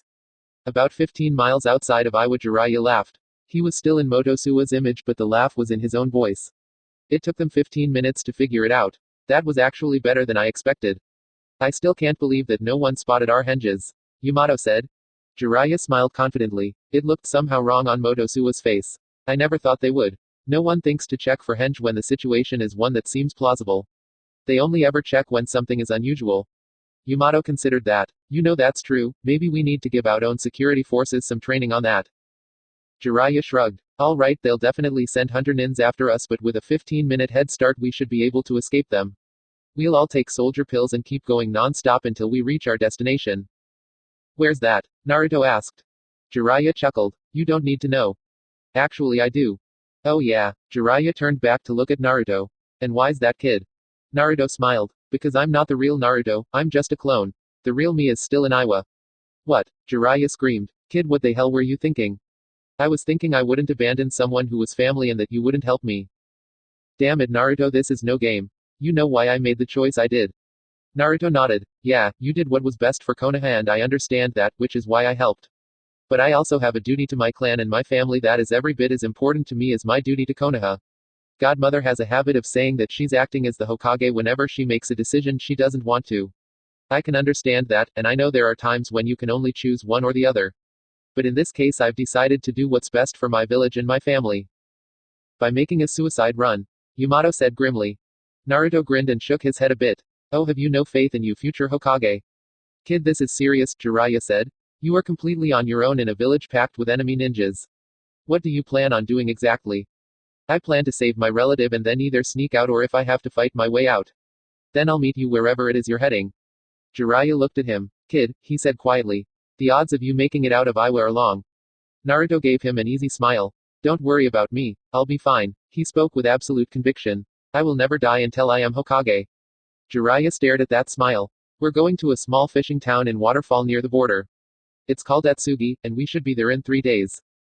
Naruto nodded. A fishing town in waterfall called Atsugi, I'll meet you there in 3 days. He gave them all a simple wave and disappeared in a puff of smoke. Yamato turned angrily to Seishu. You knew about this, didn't you? Seishu nodded and answered calmly. Yes, I did. How could you have helped him do this? He's going to die there. Seishu gave the Anbu captain a hard look. Naruto is the finest ninja I've ever known and I'm damn proud to call him my grandnephew. I would have stayed behind too, but he insisted I go with both of you because he was sure he could not only rescue our kinsman but escape. And you know what? I believe him. I think he can do it. And if he can't, Seishu was silent for a moment. Then he will fall to try and save someone precious to him. It is his choice and no ninja could ask for a better end. It doesn't matter now, Jiraiya interrupted to prevent an argument. It's done and we can't change it. Either he'll meet us in Atsugi or he won't. We can't do anything about him now, we need to worry about ourselves and Nudoru. That put an end to discussion and the three of them hurried on with their burdens slung over Jiraiya's shoulder. Despite being so far away, Jiraiya took a quick look back over his shoulder in the direction of Iwa. You better survive this, kid, or Tsunade and Kushina are going to take turns murdering me. XXXXXXXXXXX. Naruto had used a henj of an Iwa Anbu as he approached the jail. He dropped it. He had the same appearance as he'd had entering the village. He was surprised that there were no ninja on guard duty. There were just a couple of ordinary guards who couldn't mold chakra. He knew of course that it was a trap. But it didn't matter. He quickly and easily knocked out two guards and dragged them inside the building. The prisoner in the last cell immediately came to his feet as the strange ninja approached. Hey, you must be my uncle. Or I guess you could be my second cousin. I mean, Seishu is my granduncle and he says you're his nephew, so that would mean you'd have to be either my uncle or second cousin, right? While talking, Naruto had concentrated chakra into his right hand and quickly ripped the cell door off its hinges. Approaching the prisoner, he'd quickly snapped off his chains. I'm really happy to meet you. The older man stared at him. He slowly nodded. Well, I'm very happy to meet you too. So I guess we're family. Naruto nodded eagerly. So you are an Uzumaki. Naruto shook his head. No, technically I'm a Namikaze, but my mother is an Uzumaki, so I am an Uzumaki by blood if not by name. He nodded. Who is your mother? Naruto was about to answer that when he felt chakra signatures from outside. We have company. Naruto quickly knelt down in the cell and pulled out a scroll, inkwell, and brush. He quickly began writing out the necessary words and symbols. Jiraiya had taught him what to do and he was very careful to get it exactly right. What are you doing? The man asked. I can't protect you and fight a battle. So I'm going to seal you in a scroll and send you to my mom in Konoha. You're going to put me in a scroll? He said a bit nervously. Naruto nodded. Yeah, it's the only way. Don't worry, I know what I'm doing. But it's the only way for me to rescue you. The scroll was complete. The prisoner looked at this stranger who was claiming to be family. And for a reason he couldn't explain, found that he trusted him. Well, alright. I guess I'd rather be in a scroll than chained up. Don't worry, the next thing you know you'll be with my mom and you'll be safe. He performed a hand sign. Seal. The older man disappeared and the symbol for human appeared upon the scroll. Wasting no time, he bit down on his thumb and ran through a new series of hand signs. Summoning technique. Gamakichi appeared in a puff of smoke. He had the leather pouch on. Hey boss, Gamakichi greeted. Isn't this a little early for the mail run? And where are the others? Naruto rolled up the scroll and placed it in the pouch. Never mind that, listen Gamakichi, this is really important. I need you to bring this scroll to my mom and tell her one of our clansmen is sealed within and she should release him and take care of him. No kidding. No, it's really important. Can I count on you? Gamakichi nodded. You got it, boss. Thanks Gamakichi, I owe you big time. Will I still get 2 bags of chips for this? Naruto grinned. For this I think my mom will cook you a 7-course meal. With an excited nod, Gamakichi disappeared. Naruto could feel more chakra signatures gathering all around him. That did not worry him in the least. Seishu had told him about the Uzumaki prisoners who'd been captured and worked in the granite pits until they died from exhaustion. He remembered all the stories his mom had told him about the Iwanins and their cruelty. It was easy to feel anger at all the wrongs that had been inflicted on his clan. He was glad as more and more chakra signatures arrived. He'd been sort of hoping it would come down to a fight. He smiled and something dark and terrible awoke inside of him. XXXXXXXXXXX. What the hell? An Anbu muttered. Can you feel that? Another one said in a sickly whisper. What kind of chakra? Yet another wondered aloud. Be quiet, Motosuwa said, admonishing his agents. Do try and remember that we are Anbu and not a bunch of school children. He could understand why they were worried. He had never before felt such a powerful chakra, nor one with such an overwhelming evil taint to it. But that was no excuse to forget one's professionalism. You there in the prison. Motosuwa called out. I know you are alone. If you surrender I will guarantee your life. You are completely surrounded by 50 Anbu ninja, there is no hope of escape. Surrender peacefully and your life will be spared. They could hear a deep laughter coming from inside the jail. Their enemy was still inside though and so they could not see him. You need some more healthy bodies for the granite quarry. No thanks, I'll pass. Motosuwa signaled and 4 Anbu moved silently to the jail's door. If you resist you will only make things harder for yourself. I have no wish to harm you. Tell me where Jiraiya and the others are taking Nudoru and you will not be harmed. Oh, that's nice of you. You don't want to hurt me. The laughter came again and men began to feel something cold run down their spines. Well, the problem is I want to hurt you. I want a whole lot of payback for what you did to the Uzumaki clan. So you are an Uzumaki after all. Motosuwa spoke patiently as he signaled his men. As 4 Anbu rushed in through the door. Their screams were horrible, but did not last very long. Out the open their pieces were tossed out. Even hardened veterans of war and battle looked sick. The most worrisome sign was that Motosuwa had dropped his mask and actually looked worried. 4 of his Anbu had been slaughtered in just seconds. He looked to the man on his left. Call in all additional Anbu reserves right now. The agent nodded and quickly disappeared. Motosuwa looked back at the building. The door had been ripped open, but their enemy was still hidden inside. It seems I've seriously underestimated you, Nanashi. You are Nanashi, aren't you? You can call me that if you like, I have other names. Would you share them with me? Motosuwa asked. All right, I have been called monster, demon, son, friend, little brother, godson, nephew, kid, boyfriend, older brother, leader, grandnephew, and boss. I've been called all those things. I've also been called the Kyubi, the demon of the leaf, and the ever-popular Yondaime son. There were gasps all around. Motosuwa felt his heart turn to ice. But my real name is Namikaze Naruto, though you can just call me Death. With an explosion, the roof of the building was torn away and a figure leapt out and into the night air. They saw a figure covered in red chakra in an outline like an animal's. 3 distinct tails could be seen. Out of the red chakra came a number of arms. The arms snapped out and caught the Anbu nearest to him. The men caught were quickly crushed over ripe fruit. A storm of kunai, shuriken, and explosive notes came at him only to be shrugged off. He landed on the ground in front of the destroyed jail. An Iwa nin had transformed his body into living stone and rushed in without fear. Raising both arms, the nin drove them down in full force atop Naruto's head. His fists were smashed and shattered as he struck the red chakra.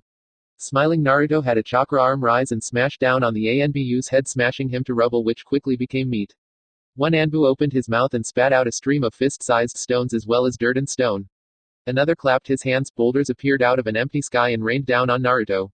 Another performed a jutsu and Naruto could feel himself being pulled into the earth. Naruto laughed. They thought these were offensive jutsus. They had no idea, but he would show them. He began a complex series of hand signs. XXXXXXXXXX. As Motosuwa watched the battle unfold, he thought back to the mistake he had made 6 years earlier. He had sent out a team of 2 elite Anbu operatives to Konoha to assassinate an academy student. The boy's name was Namikaze Naruto and he was the only son of the dreaded Yellow Flash of Konoha. The mission had ended in failure with 2 Anbu dead. An order had then come down from the Tsuchikage himself that there would be no more attempts. Motosuwa finally understood what a terrible mistake he had made. Not in trying to kill the boy, that had been a good decision as present events were bearing out. He should have sent 2 teams of Anbu. Recognizing some of the complex signs, Motosuwa worked a jutsu of his own. Earthworm technique. His body quickly phased in the earth. Just in time. XXXXXXXXXX. He slammed his hands together. Kamikaze no jutsu. He unleashed the massive power of his chakra into the air all around him. He watched as the buildings in front of him were torn apart and torn down and as his enemies were sliced to pieces. In short order, everything in front of him was laid to waste. He could feel more chakra signatures heading his way. He was turning to face them when he felt his left arm feeling a little numb. Already, I've hardly started. He wanted to tear them apart. He wanted revenge for what had been done to the Uzumaki clan. If could force a 4th tail, I could really wreck this place. He shook his head. Where had thought come from? Using a 4th tail had made his conscious mind submerge and given the Kyubi at least some control.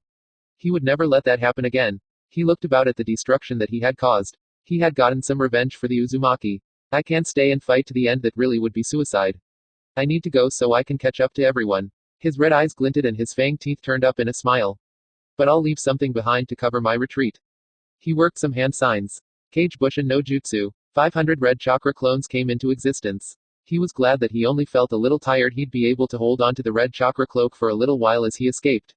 He'd have 20 clones with him to help him escape and carry him if he was too exhausted. He went over the wall with his escort while the rest pulled out their swords and went to meet the approaching Anbu. XXXXXXXXXX. Shadow clones. An Anbu realized. He pulled out a pair of kunai and hit the 2 coming at him. The kunai hit their target. The clones left and still came on. As the Anbu realized there was something wrong, one sword went into his belly while another sliced open his throat. The Iwa Anbu quickly found themselves locked in a desperate fight with the red chakra clones. XXXXXXXXXX. Miles away, as each clone was destroyed, he received their memories. He smiled as he saw the rock nins paying a price for what they had done. And of course he had saved his clansmen. Now all he had to do was meet up with the others. He let the red chakra go and exhaustion slammed into him. 2 of his clones grabbed him without missing a beat and they kept moving at top speed away from the village hidden in the rocks. Just before sleep took him, he wondered how his mom would react to what he'd sent her. XXXXXXXXXX. She was in her study catching up on some paperwork when Gamakichi arrived unexpectedly. Like any ninja, she saw a break in routine as signaling bad news. Gamakichi, what are you doing here? Has something happened? The frog nodded. Yeah, Naruto sent me here with a scroll that he says you need to unlock. He says it has one of your family members in it and you need to take care of him. He also said you would cook me a 7-course meal for this. She immediately took the scroll out of the leather pouch. He sent Uncle Seishu back to me. Is he hurt? Seishu was the only other family member she had, so of course it had to be her uncle. Don't know. She nodded and put the scroll on the floor in front of her. Release.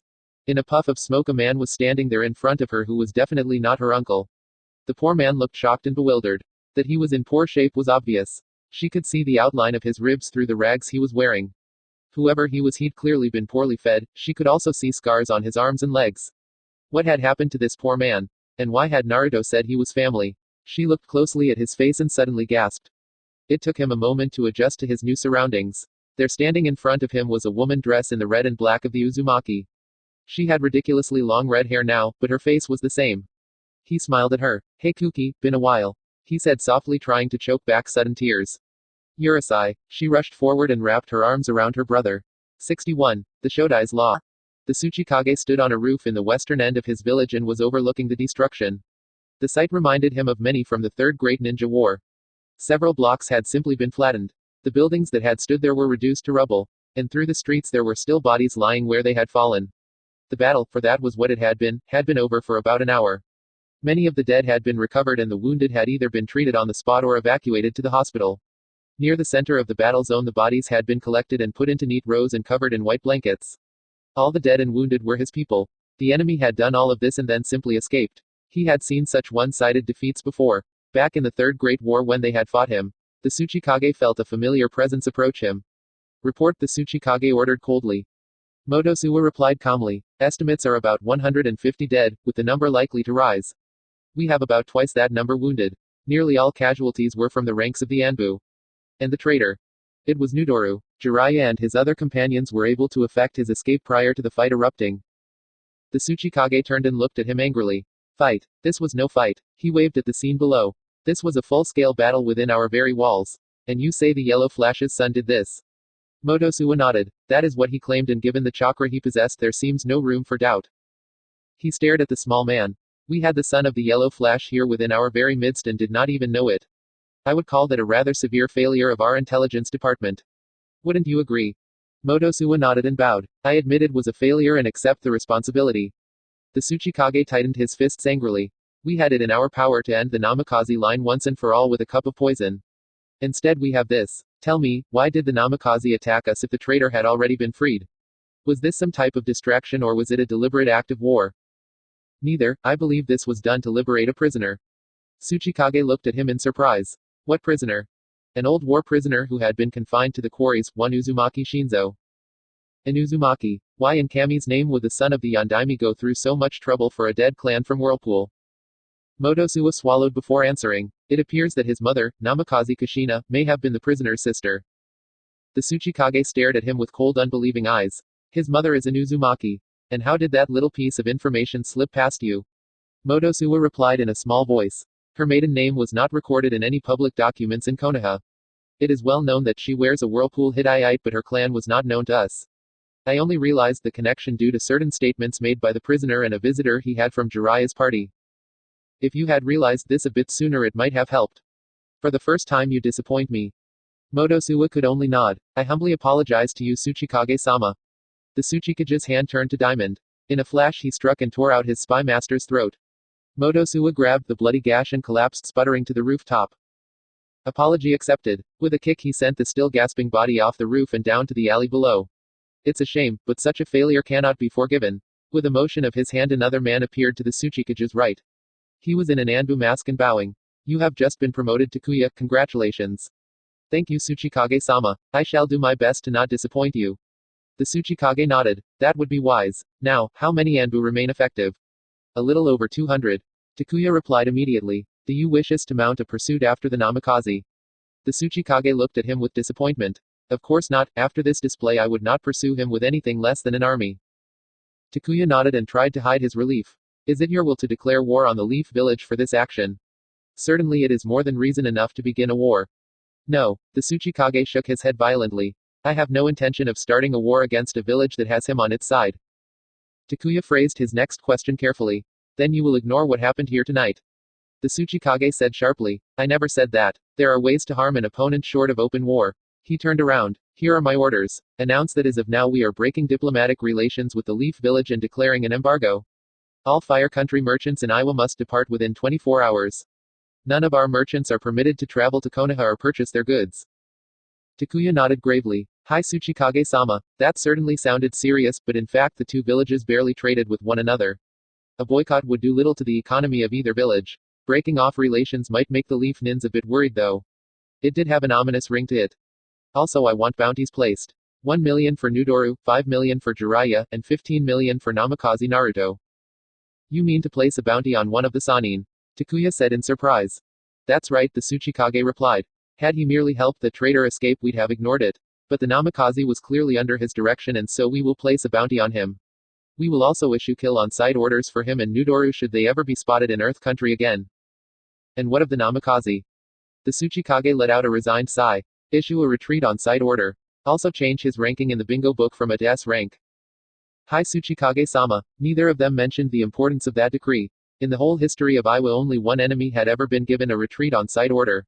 That Namikaze Naruto had earned one would send a clear message to every Iowanin that he was as dangerous as his father had been. There is one more thing concerning the Namikaze.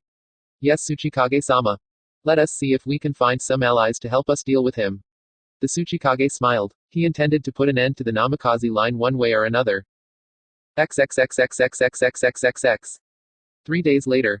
The four of them were waiting by a small cafe on the outskirts of Atsugi. There was only one road into the village and they had a perfect view of it. The four of them had all henged to look like local fishermen. We should get out of here. Nudoru whined. Shut up, all three answered. I'm sure we've shaken pursuit and I've hired a boat with enough cash to guarantee we leave whenever we want and go anywhere no questions asked. Jiraiya added in an annoyed voice. Now relax, I've told you we'll go just as soon as the kid shows up. Who are you kidding? There's no way he could have made it out of the village. Nudoru insisted.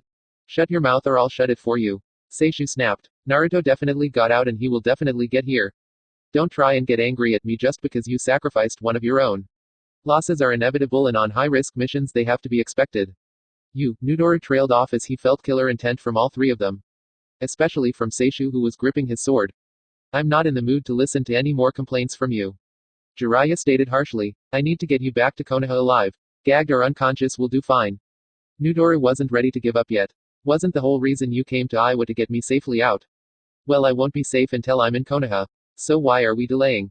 We should accomplish the mission, not sit here waiting for someone who isn't coming. You don't know Naruto, Jiraiya said. Yamato and Seishu nodded. Maybe not, but I know my people. That jail was obviously a trap and there's no way they'd have let someone get away. Jiraiya looked over at him. Oh yeah, well I happen to know that there's no way that all the rock nins could ever stop Naruto. That kid is way too stubborn to let anything stop him until he's the Hokage. Just how long do you plan to wait? Nudoru asked. Jiraiya looked away from him and back towards the road. We'll wait here until sunset. If he hasn't arrived by then I'll put you in Yamato's care and he'll get you to the rendezvous point where you'll meet your Anbu escort. What about you? Seishu and I will stay here and start looking for him. Nudoru shook his head. You're an idiot. Jiraiya shrugged. You sure wouldn't be the first one to ever think so. But there's no chance in hell I'll give up on the kid. With that Nudoru simply sat back to wait for sunset. XXXXXXXXXX. About an hour and a half later they saw a single figure running up the road. It was obvious from his speed that he had to be ninja. Jiraiya, Seishu, and Yamato immediately got to their feet. It's Naruto, Seishu said happily. It might be a hunter nin. Nudoru said and was ignored. He quickly came close enough for them to see a young teen with dark hair and a black outfit. He spotted them and quickly came over to them. He dropped from a dead run and came to a halt. He'd been running non-stop from Iowa just as they had. They could smell the sweat and body odor. He doubled over and put his hands on his knees. Hey, did I keep you waiting long? The voice was Naruto's. All three men swiftly embraced him and asked him if he was all right between congratulations and welcomes. Naruto had one of his huge smiles as he looked to Seishu. I got him out. I put him in a scroll and sent him to my mom. Seishu nodded and placed a firm hand on his shoulder. I knew you'd do it. I am so proud of you Naruto and I know your mom will be just as proud. I'm sure she's very happy to be with her brother again. He's my mom's brother. Seishu nodded. So that means he's my uncle. He certainly is. Seishu said proudly. Are you all right Naruto? Jiraiya asked. Yeah, I'm fine. I am sort of hungry and tired though. Jiraiya nodded. They had been going all out since leaving Iowa. They had all sustained themselves on soldier pills and some water. Jiraiya's group had gotten the chance to eat and rest a bit. They knew just how tired and hungry Naruto had to be. That's not a problem, kid. You can eat before we get on the boat, and as soon as we're at sea you can sleep all you want. So you're definitely okay. Right. No wounds or anything. Naruto smiled. I'm fine. Good. Jiraiya immediately hit him on the top of his head, hard. Ow. What was that for? Naruto began to rub the top of his head. Both he and Seishu sent the man a surly look. That was for pulling such an idiotic boneheaded stunt, you world-class baka. Jiraiya shouted at him. Don't you ever pull something like that behind my back again. Oh, that's a good one. Naruto shouted right back. This from the man who deliberately went behind the Hokage's back. Hey, I had my reasons. Jiraiya growled. So did I. Naruto growled right back.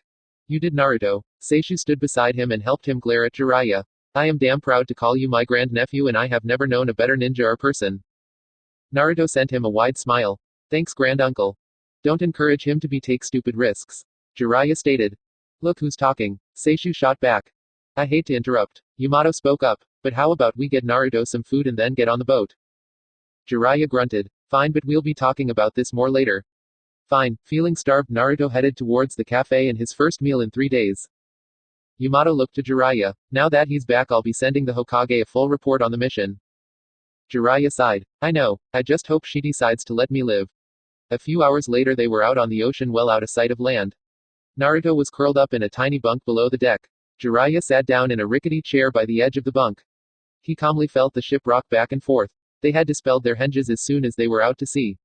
Jiraiya reached out and affectionately rubbed the top of Naruto's blonde hair. You know, kid, he whispered. I'll probably never tell you this while you're awake. But I'm very proud of what you did. Risking your life without a second thought for someone you haven't even met. That's something your father would have done.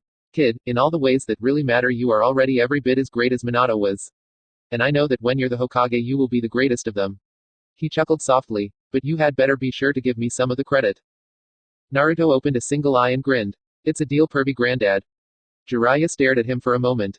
He then began to wiggle his fingers about his face. It's a dream, it's all a dream, ooh. Laughing a bit, he closed his eye. Nice try, but I heard you say it and you don't get to take it back.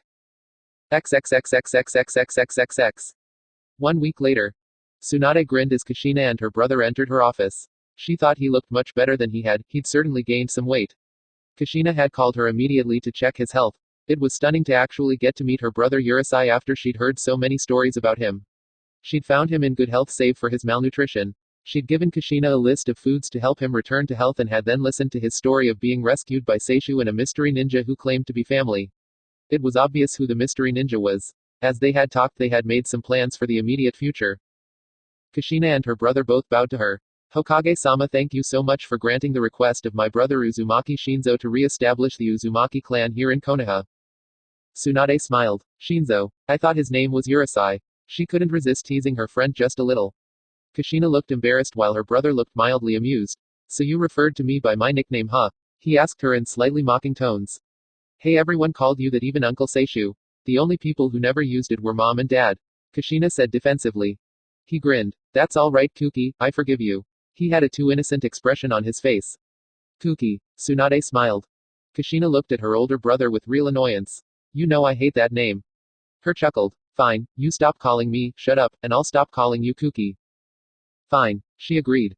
Well then, Tsunade spoke in an amused tone. Why don't we get back to the matter at hand? Namely the re-establishing of the Uzumaki clan. Now, as you know, my grandfather the Shodai established the laws pertaining to adding clans to this village. Any new clan must meet one of two conditions. They must either possess a unique Kekkei Genkai or else they must practice a special fighting style. It was always said that the Uzumaki clan's skill with the blade was unmatched, which qualifies under the second condition. Therefore I am happy to grant your petition and extend to you Uzumaki Shinzo and to your uncle Uzumaki Seishu the legal status of clan. Tsunade chuckled at what she would cover next. Now the matter of finances and the acquiring of a clan estate I will leave for later. What I wish to discuss currently is another law my grandfather established that is relevant to your circumstance, the law of clan restoration. Now normally in Konoha we recognize monogamous marriages. A man can only have one wife at any time. Once married he cannot take another wife save the first wife dies or is divorced. However, in special cases where a clan is in danger of becoming extinct, certain allowances are made to protect the clan's future and ensure its special ability is not lost. As you and your uncle are the only recognized members of your clan, you will be permitted, under the law of clan restoration, to take up to 3 wives to help you restore the numbers of your clan. Shinzo slowly smiled. 3. Kushina frowned at him. This is so you can have children, not just so you can have fun. Can't I have both? Shinzo said innocently. Kushina had to fight to keep from hitting him. In all the years she had suppressed just how annoying he could be. Just make sure to have children, Kushina said. That's your responsibility now. XXXXXXXXXX. Watching the two of them go, Tsunade let herself have a small laugh. Shinzu's miraculous return was the one good thing that had come from Jiraiya's action. From a drawer she pulled out 2 reports, one from Yamato and one from her idiot teammate. It was quite clear that Jiraiya had deliberately acted without contacting her, knowing she would never have agreed to him taking Naruto and the others to Iwa. Had she been told of his situation, she might have sent in a mission, or she might not, but Naruto would never have gone in. Naruto's own words in the reports made it clear he had fought, and killed, a number of Iwanbu following the rescue of his uncle. When he eventually returned, she would yell at him about not considering the possible consequences of his actions. But in her heart she could not really fault him for taking the risk to save a family member. Under similar circumstances she would have done the same for Naoki. No, she blamed Jiraiya. He had been the one in charge and it had been his decision that had put Naruto in the position to begin with. She looked at a couple other reports. Now because of that decision she was dealing with a great many problems. The reports of the new bounties worried her. Nudoru had been delivered to the village and would have to remain under constant Anbu protection to safeguard his life. Jiraiya and Naruto had been given additional reasons to watch their backs. The embargo and the breaking off of diplomatic relations didn't worry her. What scared her was that Iwa could have declared war over this. She suspected one reason they had chosen not to was Naruto himself. If the reports she had were true, he had killed well over 100 of Iwa's Anbu. Could Kakashi have done that? Or Guy? Or Asuma? She shook her head. Not a chance in hell. Could she have defeated 100 Anbu? She thought about it and answered honestly. No, maybe I could beat half that many. But not 100. Did that mean Naruto was already the most powerful leaf ninja? Even if he really wasn't, he was now clearly at the very top. And he would get stronger with more time. If he lives. It was a chilling thought and she shoved it away as fast as she could. But the fact was that along with gaining power he was also gaining the wrong sort of notoriety. He was now an S-rank opponent according to the Rock Nins. Naruto was making some very dangerous enemies. And in the meantime the threat of Akatsuki always remained in the background. He didn't need such stunts to remind them of his existence. It was also clear that the Rock Nins would be taking a much greater interest in him now. The list of people who were a threat to Naruto was growing thanks to what had happened. For that she was going to punish Jiraiya when he eventually returned. But she had not yet decided on what punishment it should be. She was stuck between breaking all his bones or skinning him and then dipping him in a barrel of salt. Decisions. 62. A long-awaited return. 3 members of Team Kushina gathered at the Namikaze mansion. Tonight her carefully laid plans would all come together. Kushina smiled at the 2 of her students who were in front of her. Haku had grown a few inches and become a bit more rugged. He was still kind and polite, but his relationship with Gabriella and close friendship with Tayuya had given him a better grasp of dealing with women and of relationships in general. Since becoming Chunin, his Kekkei Genkai had grown stronger and even more impressive. Many people, including Tsunade and the council, had noticed and were encouraging him to petition to form a clan. He was well past 17 and so old enough for marriage and beginning a family. But the requirements of forming a clan were proving complicated. Kushina glanced at the powerful and confident Kuinoichi who was holding hands with her boyfriend. Gabriella was also 17 and was a fierce beauty with her dark eyes and long black hair. It was hard for Kushina to believe that the Jonin standing before her had ever been a hair's breadth from losing her ninja status. It was incredible to think that anyone had thought the girl a failure. Kushina had personally given the girl a katana for her 16th birthday and told her she was a first-level blade master. With her Sharingan, her fire jutsus and her ability with a sword, Gabriella was considered one of the top kunoichis in the village and one of the Uchiha clan's elite. Kushina frowned. The Uchiha clan. The clan and more specifically her father were making things difficult. The Uchiha clan's standing in the village had improved a bit, they were no longer hissed at or called murderers. But they were no longer generally admired either. Even with all the tragedies that had dogged them in recent years, the clan held fast to its secretive ways. They also held firm to traditions that were causing Gabriella to face some hard choices. Kushina smiled and let the thought go. There really wasn't anything she could do about it. Haku, go ahead and bring Tayuya in. Haku nodded. Yes, Kushina-sama. He turned to go but was stopped when Gabriella refused to let go of his hand. Sensei, Gabriella said with a warm smile. Why don't I go get her instead? Kushina shook her head. Gabriella, you know that it will be a lot easier if Haku does this. Haku smiled and leaned in to give her a quick kiss. It's all right, I'll be right back with Tayuya. Great, she let go of him and watched him quickly disappear. Kushina could see the way Gabriella's eyes followed him as he left. You know, there's no reason for you to worry. Haku only cares about her as a friend, Gabriella finished for her. I know that. Kushina sighed. This was another problem she really couldn't do anything about. In 2.5 years they had become an effective squad. Their abilities blended well together. So well that they still often worked as a unit despite the promotions. Yet despite their many missions and time spent together there were strong feelings that remained just beneath the surface. Come on, let's make sure everything is ready. Gabriella nodded. Hi sensei. XXXXXXXXXXX. There was a knock on her apartment door and she froze for just a second. Why is he here? Before doing anything else she took a quick look in the mirror. She looked much more feminine than she used to, even if she didn't wear makeup. Her red hair was neatly combed and had been put into a single long braid. She wore a beige skirt that stopped about halfway above her knees and a tan shirt. She no longer wore a cap and her leaf hittite was tied around her forehead. The girl staring back at her from the mirror was a strong chunin of the leaf. A beautiful and untamed 17-year-old girl who did not take tea from anyone. Would he like me better if I wore lipstick? She frowned at the girl in the mirror. No, she wasn't a girly girl who always needed to have makeup on. She was no high and mighty Uchiha princess. She didn't waste her time worrying about her looks. She quickly put a couple stray strands back into place before going to answer her door. She already knew who it was, of course. Whenever he was near she just knew it somehow. And even though she saw him all the time she could still feel her heartbeat just a little bit faster. She opened her door with a smile. Hi Haku. XXXXXXXXXX. So what is this emergency meeting about? Tayuya asked. The two of them had just arrived at the front door to the Namikaze mansion.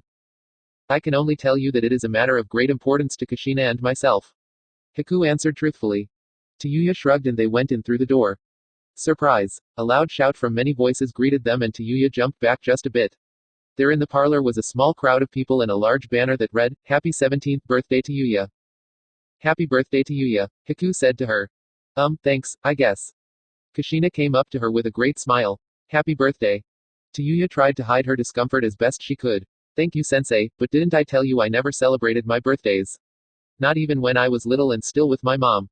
Kushina nodded. You did, which is why I decided to go ahead and throw you a party. I think it's high time for you to see what it feels like. Who knows? You may just like it. I highly and kinged out that. Well arigato sensei, I appreciate you going to all the trouble for me. XXXXXXXXXXX.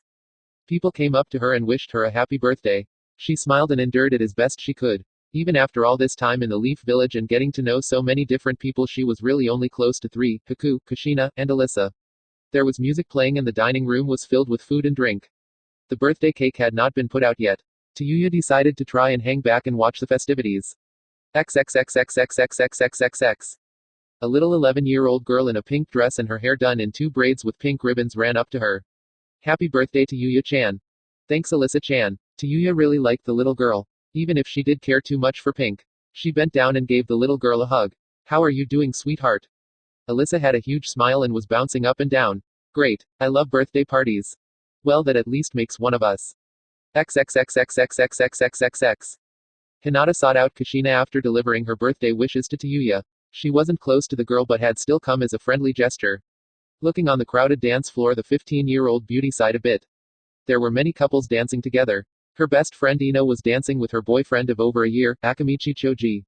Ino had once insisted she could never date a quiet, shy, heavy boy like Choji. Even if it was obvious that he cared for her and would be good to her. Ino would always say she wanted someone like Naruto, someone amazing and cool. Hinata had slowly brought Ino around to the fact that it was never coolness that made Naruto special. It was his warmth and his love for the people in his life. She had helped convince Ino to give Choji a real chance, and a year later they were still happily together. Hinata watched as Ino sent a hard look to another couple on the dance floor. Hinata shook her head. Ino still had very hard feelings about the hostages from Suna. About one hostage in particular. There across the floor Tamari danced close to Shikamaru. When she had first arrived her hair had been cut short as a sign of mourning. She now wore it in her own unique style with 4 ponytails. Her relationship with Shikamaru was both sweet and frightening at the same time. She would regularly yell at him and hit over the head. She would also walk hand in hand with him and be by his side standing protectively. In a funny way the two of them sometimes acted like an old married couple. They would regularly complain about each other's faults and argue constantly, but they were always together and always seemed to be happy. There was Haku dancing with his girlfriend. They really did seem perfect for each other. In the time they had been together they had managed to rub off on one another. He had made her a bit calmer and quieter. She had made him just a bit more outgoing and assertive. She really hoped the two of them would find a way to deal with the problem they were facing. The sight of so many happy couples gave her a small twinge of jealousy. Without conscious thought, she rubbed the diamond ring she now wore on her left hand. She wanted to be one of those happy couples dancing to the music. She wanted the feel of Naruto's arms around her again. Though she was a little sad, there was one consolation. Kushina, Hinata asked eagerly. Has Gamakichi come yet? Kushina shook her head. I'm afraid not. He normally always comes in the morning, but he seems to be running late today. She smiled at her future daughter reassuringly. Don't look so nervous, Hinata-chan. He and the others will definitely be returning in a week. Hinata nodded eagerly. Oh, I know, I can't wait. Kushina nodded. I know, dear, I miss him terribly too. But we just have to be patient for a little while longer. What do you think the surprise he mentioned in the last letter is? Well, knowing my son, he has probably learned a new jutsu. When he finally comes home, we can go over all the wedding arrangements and make sure he's happy with them. Do you think he won't be? Hinata asked a bit nervously. Oh no, I'm sure he'll be relieved that everything is said and that he won't have to worry about it. Hinata frowned just a bit. I wish it wasn't so far away, a whole year. Why do we have to wait all the way until next April to finally marry? Now, dear, you know why. 16 is the minimum age for marriage, and you won't be 16 until December. The roses don't bloom until this time of year, so next April would be the earliest you could hold a wedding outside in the rose garden. Maybe we should get married inside, then we wouldn't have to wait. Kushina looked at her in surprise. Why the sudden rush, Hinata-chan? You have waited this long, what are a few more months? I guess it's not a big deal. I just want to be with him always. Kushina placed a gentle hand on Hinata's shoulder. Now, Hinata-chan, the important thing is that the two of you love each other and will be a good match. Kushina looked to a spot on the dance floor. Unlike some, she muttered. On the dance floor, a certain purple-haired, 27-year-old, special Jonin was dancing with a partner who was 10 years her senior. She had on her usual tan-colored trench coat with only a mini skirt and fishnet on underneath. Her dancing style consisted mostly gyrating wildly and rubbing herself against her dance partner. Her enthusiasm and her style of dancing guaranteed that she and her partner had a wide area all to themselves. Everyone looked at the two of them with a mix of shock and embarrassment and, most of the boys, envy. But Anko just kept going while Shinzo was on the receiving end and had a smile so big it threatened to split his face. Kushina let out a sigh. Even after 6 months, she found it hard to believe that she and Uzumaki Anko were sisters-in-law. XXXXXXXXXX. 6 months ago. Please tell me this is a joke. Kushina implored. Shinzo grinned. Nope, I asked her this morning and she said yes. But you barely know her. Kushina growled. How can you marry someone you've only been dating for a week? I know I have more fun being with her than anyone I've ever known. She makes me smile every second I'm with her. She likes being with me too. So what's the problem? The problem is that your job now is to have children and repopulate the Uzumaki clan, not live out a bunch of teenage fantasies. Kushina was on low simmer, trying not to blow up at him. He was her older brother and she loved him, honestly she did, but he could be such a child at times. Don't think for 1 second I'll let you out of our deal. Shinzo let out a weary sigh. Look sis, I haven't forgotten. You promised to give me a third of your fortune to help me establish the Uzumaki clan here as soon as I'd fathered 3 legitimate heirs. I want to restore our clan just as much as you or uncle does. I think the fact that I've married Misaki and Aoi and gotten them both pregnant should prove that. Kushina couldn't really argue that. His first 2 wives were very nice, very quiet and very plain women in their late 20s. Both women came from honorable but poor backgrounds. Both also had the ability to mold chakra but failed to become ninjas. But because they could both mold chakra, the odds were practically 100% that the children they had with her brother would be able to as well. Being poor and not really attractive, neither woman had found a husband. They'd been stunned and honored to have the chance to marry into a ninja clan, even with the special circumstances. Her brother was kind to both of them, but felt no love. The marriages had the feeling of being business deals, and in a way they were. The 2 women were marrying into a wealthy new clan where their needs and the needs of their children would always be taken care of. Shinzo got a pair of faithful and committed wives who would give him children. Everyone got something, but love was no part of the bargain. So are you trying to say you love Anko? Shinzo laughed. Every single chance I get. Kushina immediately punched him in the arm. Ow. I'm your sister. Don't say such disgusting things to me. Shinzo rubbed his arm. What's wrong with you? I used to joke like that all the time around you. I'm an adult now. I'm not an immature teen anymore. Shinzo looked at the bruise that was just starting to form on his arm. You sure about that? She sent him an annoyed look but also reached out to touch his arm. Hold on a second. She sent a tiny sliver of chakra out through her fingertips and healed the minor injury. Better. He nodded. Much thanks, sis. She let out a sigh. You know I'm only saying all this because I love you, right? Anko is just not the sort of woman you should marry. I don't want you to get hurt. Shinzo smiled. Kushina, I spent 15 years of my life in Iowa cutting and hauling stone. I think I would enjoy having a woman like that hurt me. Look, I know she's not typical wife material, but hell, that's what I like about her. She makes life exciting and fun. I need some of that, or life here would be as dull and gray as it was for me as a prisoner. Kushina looked at her older brother. Does she understand you're just looking to have fun with her? He laughed. Are you kidding? Do you think she'd agree to this if I weren't? Kushina shook her head. Her marriage and hopefully her sons hadn't been about just having fun. But she was willing to make one very large exception given what his life had been before. Fine, she muttered. But she has to sign the prenuptial like Misaki and Aoi did. Already done, so you'll come to the wedding, right? Sure, but just so you know, I give it a month. Shinzo winked. So do I. XXXXXXXXXXX. Don't worry about it too much, Hanada-chan. The important thing is that when you and Naruto marry, it will be for love. That's what matters, Kushina stated. XXXXXXXXXX. Tayuya leaned against the wall and watched as Haku and Gabriella slow danced. On the outside she was calm and relaxed, inside she ached with that old familiar hurt. Why were some people just handed everything? Gabriella had a huge family that adored her, she was the heir to her clan, she had a powerful Kekkei Genkai, had made Jonin, was rich, beautiful, smart, and if all that wasn't enough, she had Haku.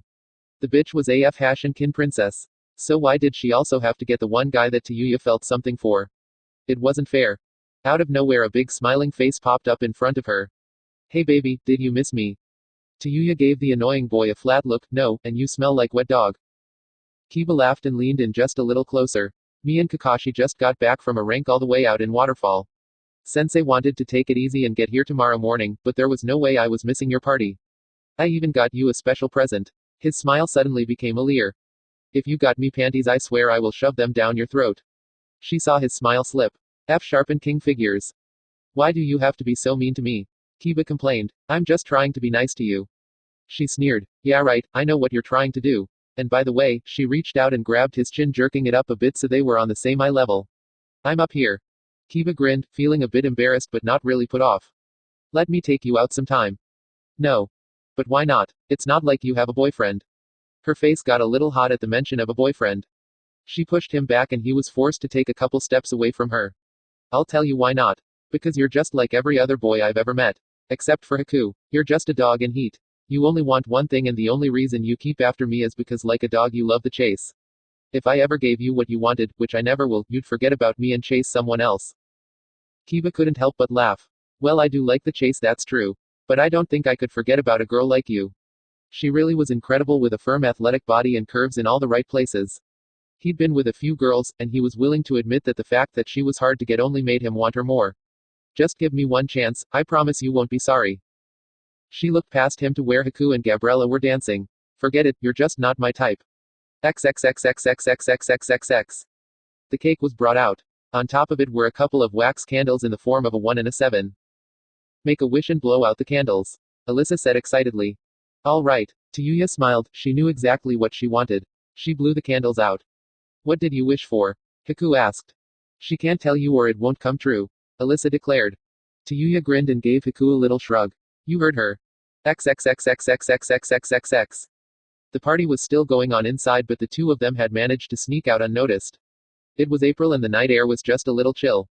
Gabriella didn't mind as it gave her an additional reason to get close to him. They were on a little bench in the rose garden, the roses had only just begun to bloom again. She was sitting on his lap and leaning into his strong warm body. Her arms were wrapped around his neck and her lips were merged with his. Haku pulled her just a little closer and held her just a little tighter. They were happy. This was their refuge from all the world's problems. In each other's arms their worries could be forgotten and for a short while they could just be happy. XXXXXXXXXX. From a second-story window Tayuya watched the happy couple make out. She really hated that superior stuck-up rich bitch. She was also jealous as hell. Not because of Gabriella's family, or ability, or wealth, or beauty. But just because she had the one thing Tayuya really wanted, Haku's love. She walked away from the window and decided it was time to go home. XXXXXXXXXX. Kushina was lying out in the parlor surrounded by paper plates, half-empty cups, and discarded wrapping paper. The servants would clean everything in the morning. She'd already put Alyssa to bed. Haku had gone out. Shinzo, Enko, Misaki, and Aoi had gone to their rooms in the west wing. She felt a disturbing certainty that Shinzo and Enko would still be up for a while. There was a sudden puff of smoke and Gamakichi appeared in the hallway. She got up to greet her visitor. I'd given up on seeing you today. Gamakichi handed her the leather pouch. Oh, the boss just wanted to practice to make sure he had it down. What was he practicing? Gamakichi smiled. Open the pouch and you'll see. Confused, she nevertheless did so. She was surprised to find that the usual letters and reports were missing. There was only one thing in the pouch. She pulled out a three-pronged kunai with a special formula carved into the handle. She recognized it instantly. Minato had used them. They were the tools he used for his signature jutsu. Her eyes boggled. No, he couldn't have, could he? He said you should put that on the floor somewhere and step back. He was going to cast the jutsu a couple minutes after I left. Feeling a bit numb, Kushina carefully put the three-pronged kunai on the floor and took a couple steps back. Her eyes remained on the tri-kunai. The jutsu her son was attempting was considered so complex as to be almost impossible to master. Jiraiya had given up on it years ago. It is rumored that Orochimaru had tried to copy it, only to fail miserably. This jutsu had made Minato more powerful than entire ninja armies. Any ninja who could master it would surely be considered the most powerful one in the village. Ha, I told Pervy Granddad I'd figure it out.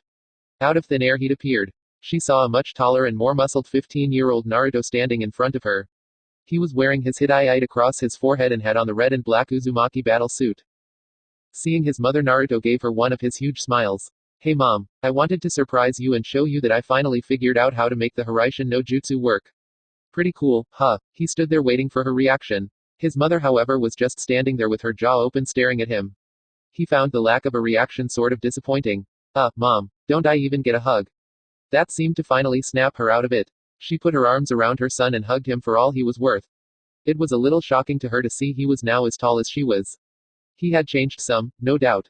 But one thing would never change. My baby's home, she shouted and began planting kisses all over his face. He whined exactly like he always had. I'm not a baby. She laughed, so unbelievably happy to hear those words from him. Oh yes, you're my baby and you always will be. She began covering his face with kisses again. It was a long-awaited return. Namikaze Naruto had come home.